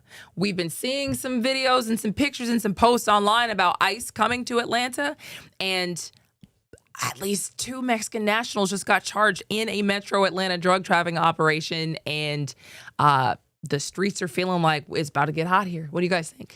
Y'all, please don't bring that to Atlanta. I don't know how Minnesota fit. I don't know how they, you know what I mean? But down here in Atlanta, we play a little different. That's all I'm saying. I'm not going to say too much, but that's all I'm saying. That's real. If you think that it was weird for bro to have a gun on him up in Minnesota, wait till you get to Atlanta. Boy, what? Wait till you get to Georgia. Boy, There's guns galore. So please do not come down here with that animosity. Now, with this case, though, I'm glad that somebody is doing something. I mean, so these 2 guys, according to court filings, agents with the DEA learned that Solano and Ramirez were allegedly selling large quantities of methamphetamines in the Metro Atlanta area. They were selling it near apartments near Piedmont Park. So this is like right around the corner from where I stay at. Man. So this is my neighborhood that you selling them drugs in, and they're alleging that these men were illegal immigrants. Now, they reportedly seized 44 kilograms of methamphetamine, 22 M30 pills. Remember, that's the pills, that's the horse tranquilizers that we covered like a couple weeks ago. A loaded firearm found next to Ramirez, and both men are charged with possession right now. Does ICE sound too crazy? This is like our 3rd or 4th time talking about illegal immigrants and having drugs and selling large quantity of drugs in our Georgia neighborhoods. I don't think ICE sounds too crazy in Georgia. I totally understand why ICE is doing what they're doing. I mean, if there are illegal immigrants who are doing criminal activity, nobody needs them to be here. I don't think that literally anybody is really saying these people with murder and rape rap sheets should be here. No, I haven't heard anybody say that. These people who are dealing fentanyl should be. Not one person.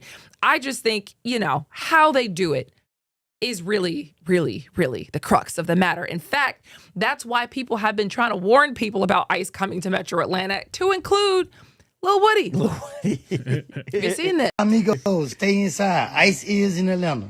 Don't let the internet trick y'all. ICE is in Atlanta. What they talk about? ICE here. Ice is in Atlanta. Don't let them trick y'all. Ice is in Atlanta. He really got popular during Young Thug's for trial. sure. If you have not seen him on the stand testifying during the Young Thug trial, it really is comedy. But yeah, man, so I was wondering if they were going to come here, and I actually wondered if it was going to be as explosive as Minnesota, only because we're kind of a reddish state. You know, Georgia's kind of purple now, but you got a Republican governor.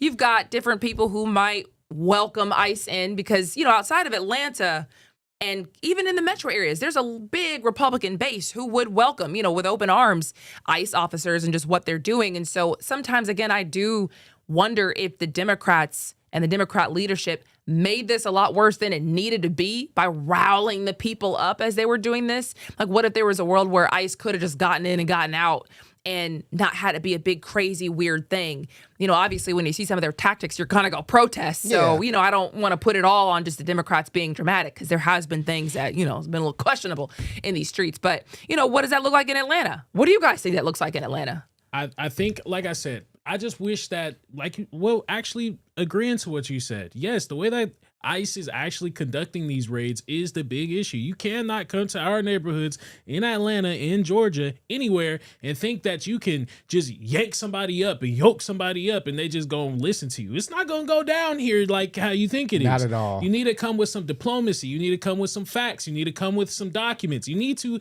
at least have done some sort of research before you go and start snatching people up. That's all I want to see, because I think that ICE is doing not a good job, but, you know, the original job for what they are there to do, I agree with. Get the illegal immigrants out of here that are causing harm to our neighborhoods. I'm all fine with that. But you can't just go profiling people and pulling anybody over because you think that they look a certain type of way. It's not going to happen because we're too diverse out here in Atlanta. Yeah. I'm going to explain to you like this, Ice. We rock with our people out here, all right? We rock with our Mexicans. We rock with our Latinos. We rock with them out here. So y'all try to come and try to grab them up, bruh. It just won't be good because we rock with our people. We ain't got no problem with it. We rock with them. Look, and the Asian community. We got a big Asian community in Metro Atlanta. Some people don't even know that. And these people, you know, Atlanta knows them all. Mexicans, Hispanics, you know, all of them for having wonderful restaurants. For sure. You know, so it's not going to be maybe 1-to-1. Nah. You know what I mean? And I would hope nobody gets into the business of impeding law enforcement operations where, you know, becomes a whole thing here. But at the same time, be on your P's and Q's and just arrest who you need to arrest and get up out of here. Please. Flat out. You know? Flat out. Please. Don't stay out here too long. Please. So we have so much more coming at you. Thank you so much for rocking with us so far. We'll be right back.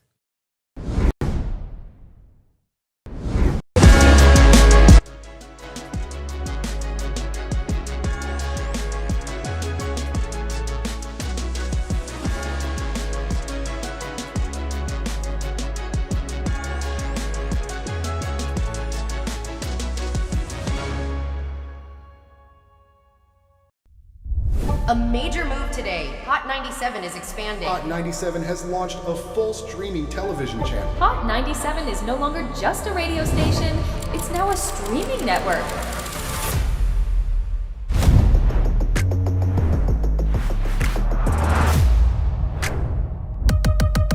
Welcome to Hot 97 News. Let's dive into the news because the news has been newsing.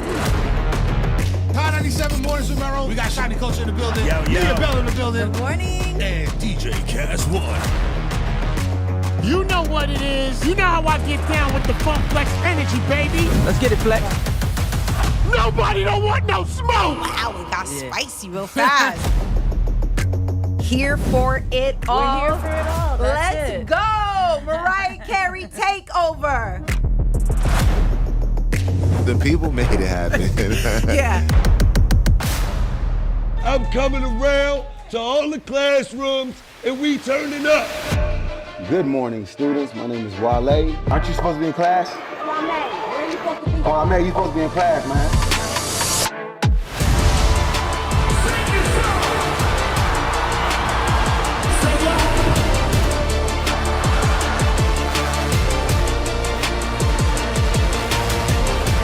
Rihanna has become a true worldwide icon.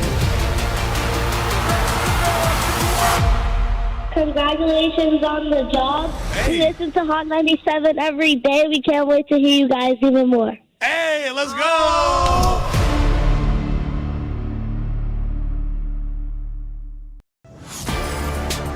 Get ready. The legend is on your screen. Funk Flex, the man who defines hip-hop, is bringing the heat from the radio booth to your TV. Where my camera at? That's my camera? All right. The biggest beats, the hottest freestyles, and that classic Flex energy. Bars are back. Now in your living room. Don't just hear it, watch the movement. Funk Flex, now on Hot 97 TV, Mondays and Fridays at 7:30 p.m.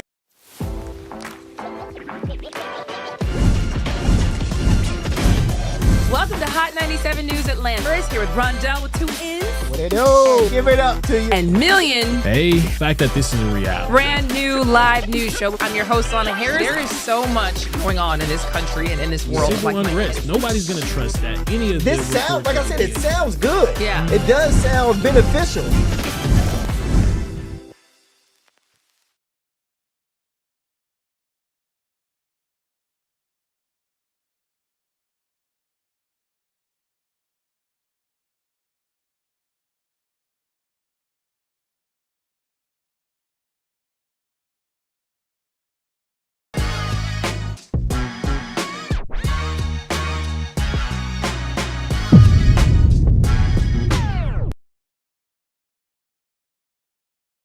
It's dark sometimes. And sometimes it's light. Let there be light. Let there be light. Do you have your real ID yet? Because they've been trying to tell us this for years at this point. So if you don't have your real ID, this is kind of a personal problem. But TSA is finally about to start charging travelers who do not have one. So this is a new policy to enforce the real ID starting February 1st, 2026. And most of us already have one. Like, it's kind of built into the ID that you already have. If you have a star at the top of your ID, that's what they're talking about. So it's not that deep. But basically, this is going to be a way that they just know that your ID is legit. And if you don't have one or another acceptable form of identification, you're going to have to use a system. It's an optional system, but it's called TSA Confirm ID. Costs $45. And that's going to let travelers complete an alternative ID verification process right there at the checkpoint. So you can still get onto your flight. You just, you just got to pay for it. Have you ever traveled without your ID before? I have, actually. Bruh, that It's is the annoying. worst, So bruh. bad. Oh, my, you done it too? Yeah. Bruh, it's the absolute worst. You feel like a criminal, bruh. First of all, they tried to act like it's not a thing. Yeah, oh yeah. And that's You what I need was to- annoyed. You need to fly with an ID. No, I can get to the airport and go to my flight with, I don't have to have no identification. It's very hard. So listen, so when you first say, like, I don't have your ID, the first thing I feel like they're going to tell you is, well, you can't fly. You got to get out of the line. Yep. That's just like the first checkpoint. You know what I mean? Because now you're playing a game. That's checkpoint number one. They're going to tell you to leave. Maybe you believe it, maybe you don't. Game over, if you believe it.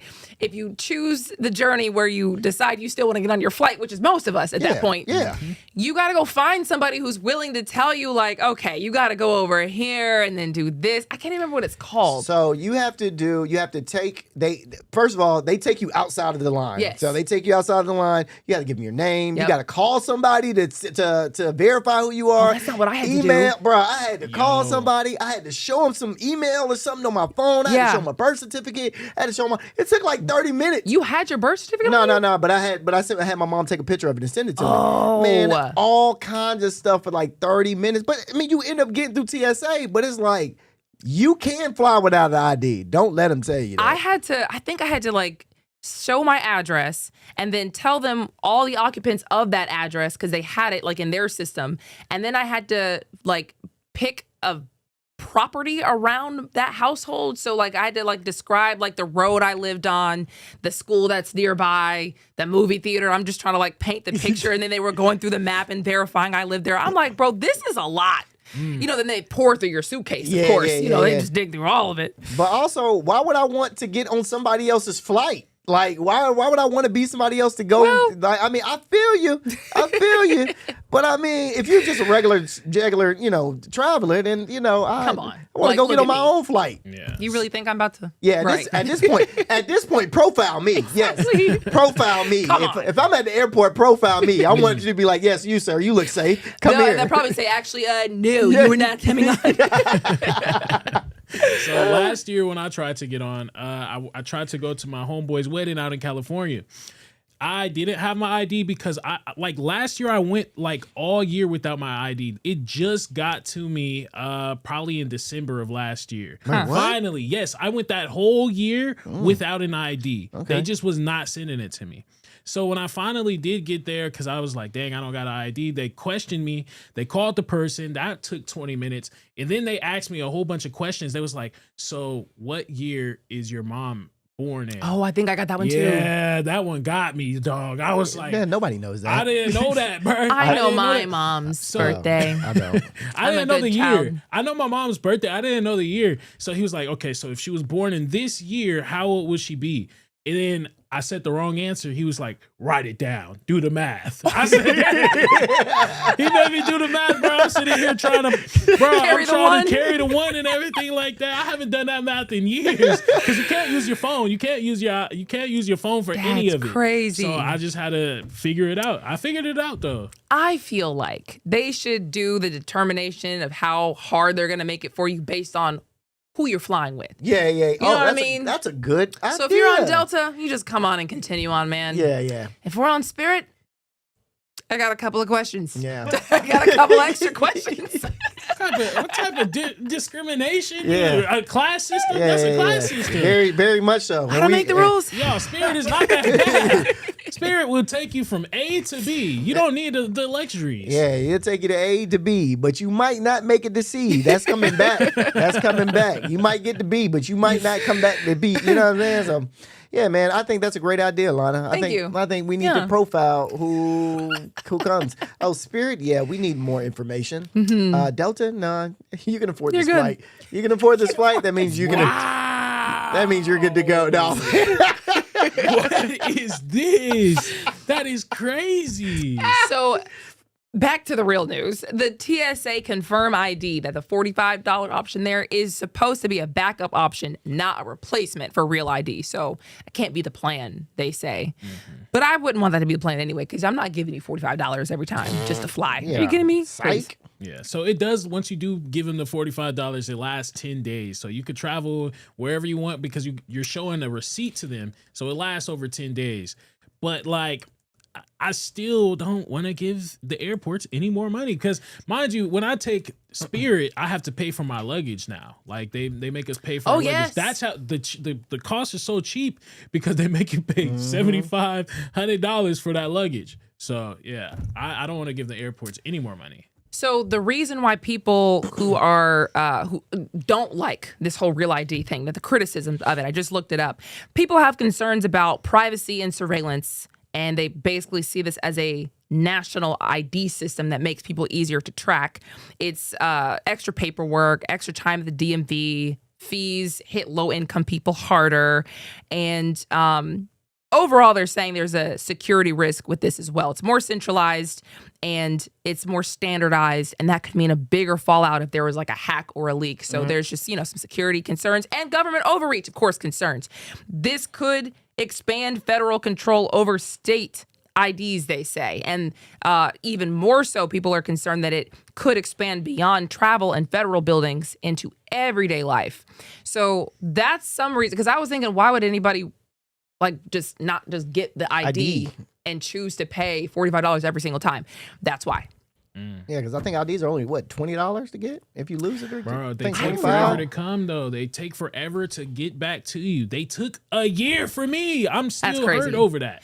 Wait, so you ordered your ID? Yeah. Yes, I can show y'all the log. I still have the receipts of how many times I was ordering my ID. It was not coming in the mail. Wait, you ordered multiple times? Yes. Oh, that's money? Yes. I spent over probably $60 because it's only $10 to order it. Yeah, I know because I've been buying it. You know what's crazy? They probably looked at your ID and said, God, dog, how many IDs he gonna order? You know what? By the third time, he'll probably give us a bit more money. Yeah. Let's see if he gonna order one more. Let's try to get one more up out of him, bro. Everybody went to lunch with all of his applications. Hey, I got $1 million over here. Anybody want $1 million ID? Anybody want $1 million ID? They was just throwing it on the ground, bro. I swear, every time they seen it, they was kicking it around, bro. I was hurt, bro. That's crazy. But yeah, they do some really extensive questionnaires when you don't have it. So I can see why you kind of are like skeptical about it. Because I had to tell them my high school, they pulled up my mom and everything. It was weird. I bet rich people just look at us when they just flying their private jets. Yeah. And I'll be like, oh, my God, ID. I never had to carried an ID. We over here like, God, I don't never want to get on the. They over like, ugh, y'all guys have to go through TSA. The blasphemy. Crazy. Because don't they say that there's like some kind of secret tunnel or something for like really rich people? Because I've never seen like really rich people walking through Hartsfield-Jackson Atlanta International Airport. So there is. So you get picked up by a Porsche. It's called Delta Diamond or Delta One or whatever. Oh. So yeah, you get picked up in the Porsche. I've only done it once. So, excuse I've only done it once. So you get picked up. They take you. Who are you? They get Wait a minute. What? Listen, I didn't pay for this, okay? I was with somebody that paid for this. Oh, okay. So, they pick you up. Yeah, you don't go through TSA. They take you to like this nice little holding area where you kick it, free drinks, free food, free everything, and then you walk onto the plane. You don't go through the bridge. You go up the stairs, walk to the plane, they put you in your seat, and yeah. Wow. Yeah. But as soon as you get dropped off at the curb of Hartsfield, they come and pick you up, and then they. Wow. Yep. Yeah, that is true. Because Spirit has a tunnel of their own also. Yeah, what is it called? What is it called? The Underground Railroad? What is y'all tunnel called? Did Harriet Tubman go in this tunnel? When I took my Spirit tunnel, they carried me up the stairs. How about that? Yeah. Wow. Yeah. I'm sticking beside Spirit, man. That is so crazy to me. We'll move on. I'm so upset that the people who are the richest in the world, they got the money to spend. They're always the ones that get the free drinks. They're always the one that get the free food. They have money. Make them pay for it. There it goes. At least, man. What do you think about this one? There's also a state lawmaker that's trying to introduce legislation to rename a Metro Atlanta landmark, Trump Mountain. Yeah. So David Clark, a state representative from Beaufort, introduced a resolution Tuesday proposing the name Trump Mountain. Trump Mountain. He wants to replace the Suwannee Mountain. Yeah, the Suwannee Mountain. He wants to replace that and call it the Trump Mountains. Mind you, the Suwannee Mountain is named after a Cherokee chief that was in the past. So he wants to replace the name to Trump Mountain. Ooh, man. Yo, if this isn't glazing, I don't know what it is. I was literally about to say, bro, the biggest glaze. Good Lord. Hey, brother, let Trump be, brother. God, dog. Trump, he can't have his name on everything, okay? Listen, I was literally just thinking about the Trump Kennedy Center. This man probably actually thinks, my name should be on everything. But this is not him. This is why I feel like some of y'all make Trump look bad, because Trump has nothing to do with this. And the rest of us are like, man, Trump, putting his name on everything. He has nothing to do with this. But I think that sometimes people try to kiss Trump's a little too much, and that sounds like what this is. Because why? Yeah. Why? He's running for lieutenant governor of Georgia right now. And what does that do for Georgia? What does that do for the citizens? That's the biggest thing you think you could do right now is name something Trump Mountain. That's the best thing you can do for us as lieutenant governor. If it makes our king happy, though, that's what look at me, Mr. Trump. Hey, look at me. Look at me. Look at me. That's what it looked like. Can you pull that picture up again? Because this kind of gave a little bit of his rationale. The other one, the one where he's with Trump. President Trump is one of the most transformative presidents in our nation's history. That is why today I introduced a resolution to rename Suwannee Mountain in Forsyth County to Trump Mountain to honor this historic legacy of making America great again. So that was his reasoning. And you know what? There are people who probably really agree with the fact that they feel like Trump has done just all these things that are great for the country. Of course, people who don't agree as well. But do those people who do agree want things to be renamed Trump absolutely everything? Because again, I think it makes him look bad. Yeah. You know what I mean? Because everybody's been saying these people are dramatic, saying I want to be a king, saying I want to be a dictator. Well, when you put your name on absolutely everything and your supporters want to put your name on absolutely everything, it's a little weird. Very weird, bruh. Very weird. And doesn't a mountain like stand for like, the symbolism is strong. Like when you put your name strong, Trump is not, I mean, he's built like a pillow. So he might, you know what I'm saying? So, Trump the mattress king. So to your point, the mountain is like supposed to be like spiritual in a sense, because like I said, it was named after an Indian chief. The mountain spans 900 acres, including the Indian Seats. And the Indian Seats is a natural rock formation at the summit. And that's been there for a while now. So Trump coming over to take over that is crazy. Now, the only pushback I would ask, right, is wouldn't you want your representative to kind of be in good graces with the president? Like if he's representing me, I would kind of want him to be in good graces with my president. At this point, there are so many lawmakers who are trying to be in good graces with other lawmakers. Like, I need you to like want to be in good graces with me. Because, like, if we're electing you and I got problems, like, I don't need you to just be beholden to the Democrat Party or to the Republican Party. I need you to be beholden to the problems of Georgia. Yeah. So, I don't know. Again, it's not even Trump doing this. It's just somebody else. Yeah. I think people forgot about the people. The people. I think they've forgotten about the people. Trump has put this smoke screen up to, hey, man, come on, pander to me. It's like, oh, y'all forgot that y'all actually got to run like counties and cities and states. Y'all forgot that we live here, right? Y'all forgot that. It's like, no, we're still here. You know what I mean? Don't forget about us. I do understand your point. Like, you can get more things done if you're in good graces with the people who are at the top, for sure. But, like, he's only going to be at the top for how many more years? And then we still got Trump Mountain, according to you? Like, we just have to always have Trump Mountain for the, like, little time Trump has left in office, the 3 years? Yeah. I don't know. That's, you know. He's a memorable president, though. Could you imagine if he would have said Stone Mountain? I was literally just about to say that, bro. He better not change Stone Mountain.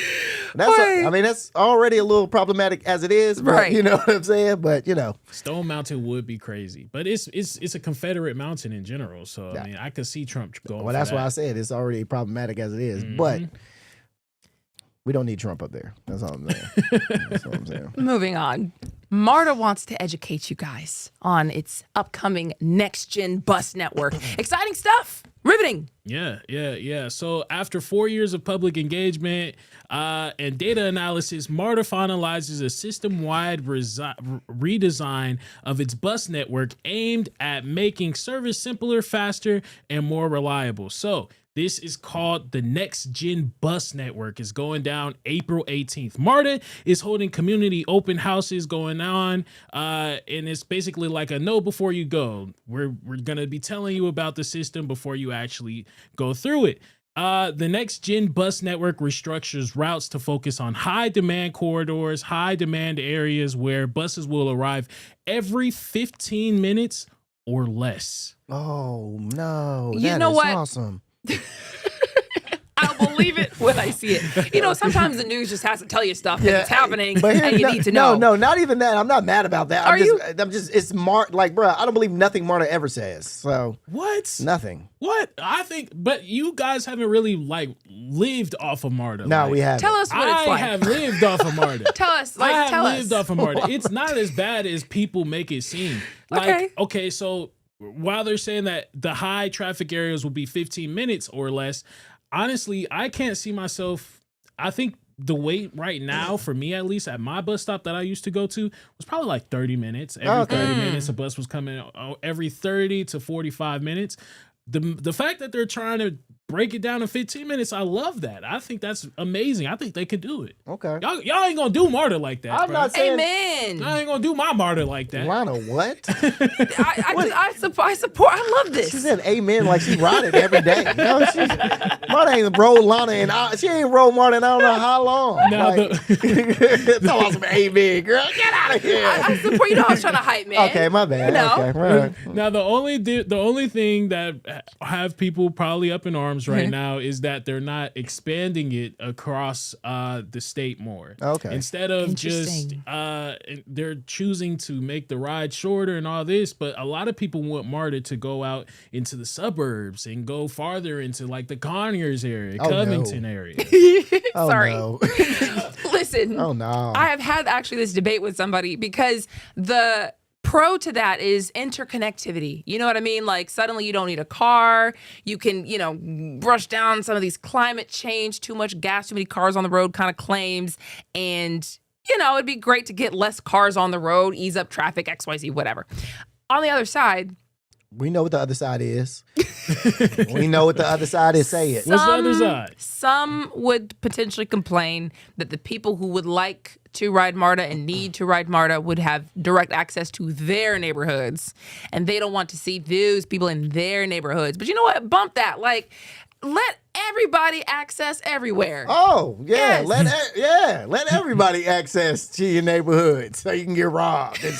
That's a great idea. No, girl. No, man. MARTA is for a city route. Let it be in the city. Why y'all want to come out here? Why y'all want to come out here into these blissful suburbs? Why y'all it ain't nothing to do out here. To be fair, look at the traffic right now. A lot of people are moving, not necessarily even moving to Atlanta. They're moving to the outskirts of Atlanta and then commuting on a daily basis over to Atlanta. For sure. So if everybody had the chance to actually just hop on a bus, hop on a train, and go straight to their job, even from farther places, just imagine how clear those roads would be. Roads would be clear. Yep, right for me to drive on them. Yep, clear. Get up out the way so I can drive on them. That's what I'm saying. So, to each their own, I guess. I think they should focus, and I said this before, I think they should focus on making MARTA a more premier experience. If you want people to ride MARTA, get the rats out. Okay. You know what I mean? Like, put some security everywhere. Make sure it's clean. Get some cleaning crews.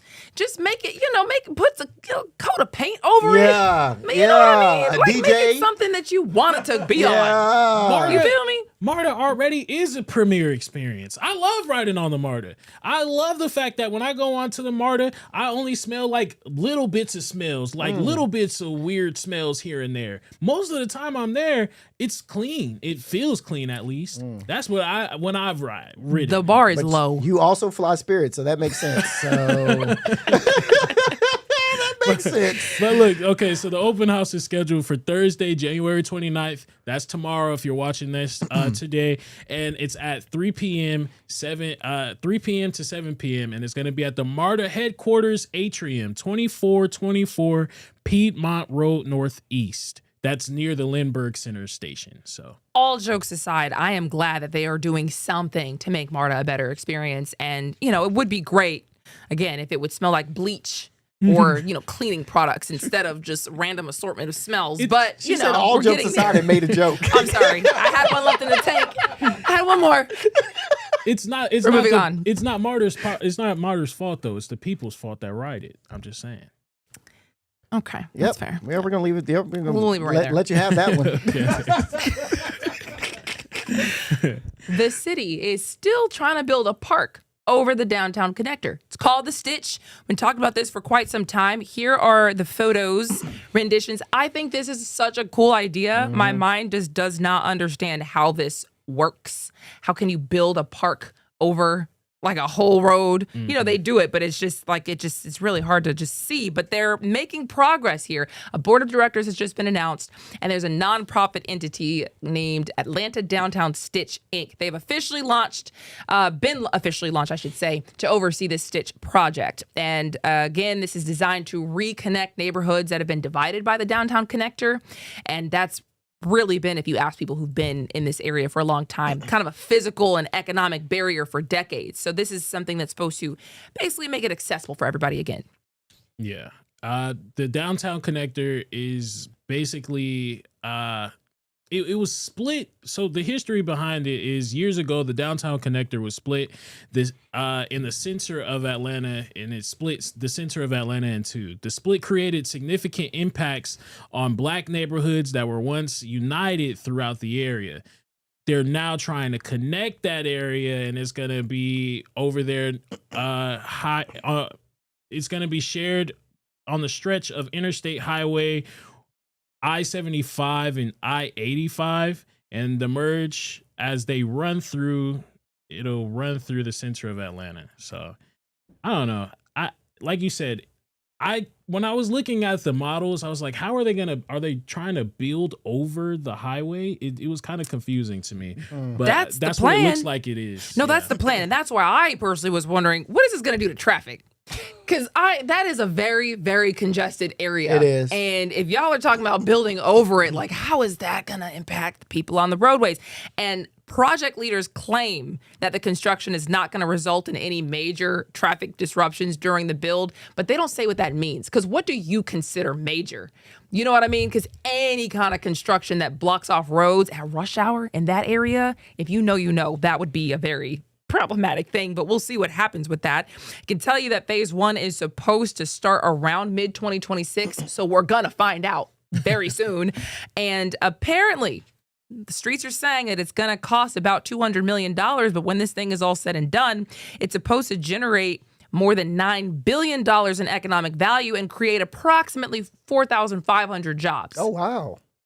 So this could be really cool for the city. I mean, if they can pull this off and it doesn't take, forever. Yeah. Because there are certain projects you've seen really around the country. Orlando's been building something forever. Certain construction projects just seem to just go on and on and on. But if they can get this done in a reasonable time, this could be dope. No, it could be. Also, make sure you add a pickleball court. Don't forget about that. Oh, that's all y'all got to say about the Stitch? Yeah. The Stitches. I don't trust Atlanta to build anything. Oh, you don't think it's coming? No. Well, No. They put a lot of money into it already, though. Like they racked up about $50 million already, like in the hole. Like they put $50 million into it. My problem is that they have been saying that they're going to do something about downtown Atlanta for years. And then projects will start and then stop and then start and then stop. Right now, they've got one going for downtown Atlanta that seems to be continuing, full steam ahead. Oh, for the World Cup. Yes, what that they little area. want to have done. It's like an area that they're trying to have done for the World Cup. We'll see if that happens. But that seems to still be going. I think that will happen. Like I said, we got company coming in the building. So, of course, they're going to try to make this place as nice as possible. So that thing they probably got every worker in the city on that one project. That's why nothing else is getting done right now. So who's going to work on this? Yeah, exactly. You know what I mean? And they're very close in proximity, I would say. So that's a lot of construction to be going down. So y'all have seen like projects just abandoned in Atlanta? That happens all the time. What? 1,000? Really? All the time. Oh man, I can't wait till you wake up all the ways. You have woken up today, brother, and I love that. But I'm just thinking because they've already put so much money into it. Like, where's that money just gonna go? I don't know, man. It gets this happens across the country. You know what I mean? People think that they've got something good, and then the funding runs out, and the plans just don't happen. So we'll see what happens. Speaking of building, though, apparently Kaiser Permanente just bought over 7 acres near Atlanta's old Turner Field amid current strikes. And so, we're trying to see what's going to happen with that. We got to get to this real quick, but I think you guys were saying this could be interesting. Yeah, very interesting. And I only say that because we don't necessarily know what they're going to be doing with this building area, the acres that they have right now. But the model currently on Kaiser is they don't like emergency rooms. They don't like to have hospitals like where it's emergency rooms. So we'll just have to keep an eye out on that. Yeah, the emergency rooms obviously take a lot of people who need the very expensive things done in some cases that don't always pay for them. So, we'll see what happens with that. We'll keep you posted, but that's going to do it for us. Thank you so much for joining us on Hot 97 News. We'll see you tomorrow. Peace.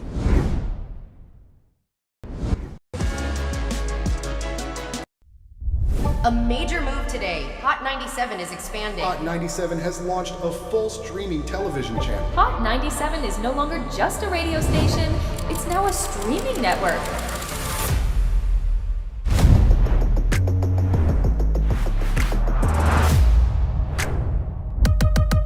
Welcome to Hot 97 News. Let's dive into the news because the news has been newsing. Hot 97 mornings with Merrill. We got Shiny Culture in the building. Leah Bell in the building. Good morning. And DJ Cass One.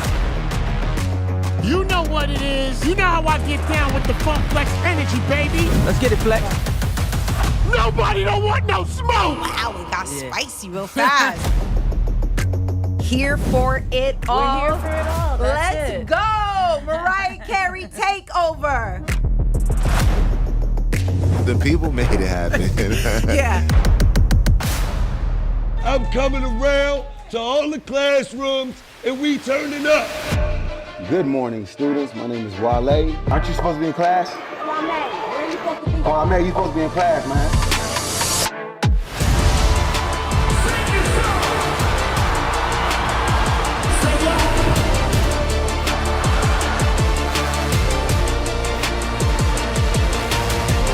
Rihanna has become a true worldwide icon.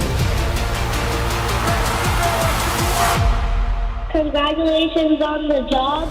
We listen to Hot 97 every day. We can't wait to hear you guys even more. Hey, let's go!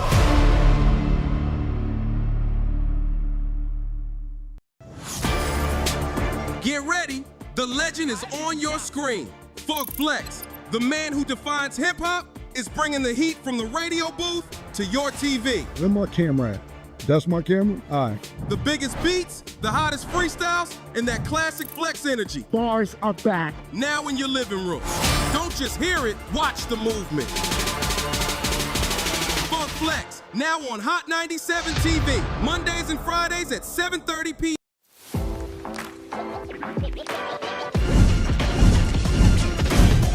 Welcome to Hot 97 News Atlanta. Here with Rondell with 2 N's. What they do? Give it up to you. And Million. Hey, the fact that this is a reality. Brand new live news show. I'm your host, Lana Harris. There is so much going on in this country and in this world. Civil unrest. Nobody's gonna trust that. Any of This sounds, like I said, it sounds good. Yeah. It does sound beneficial.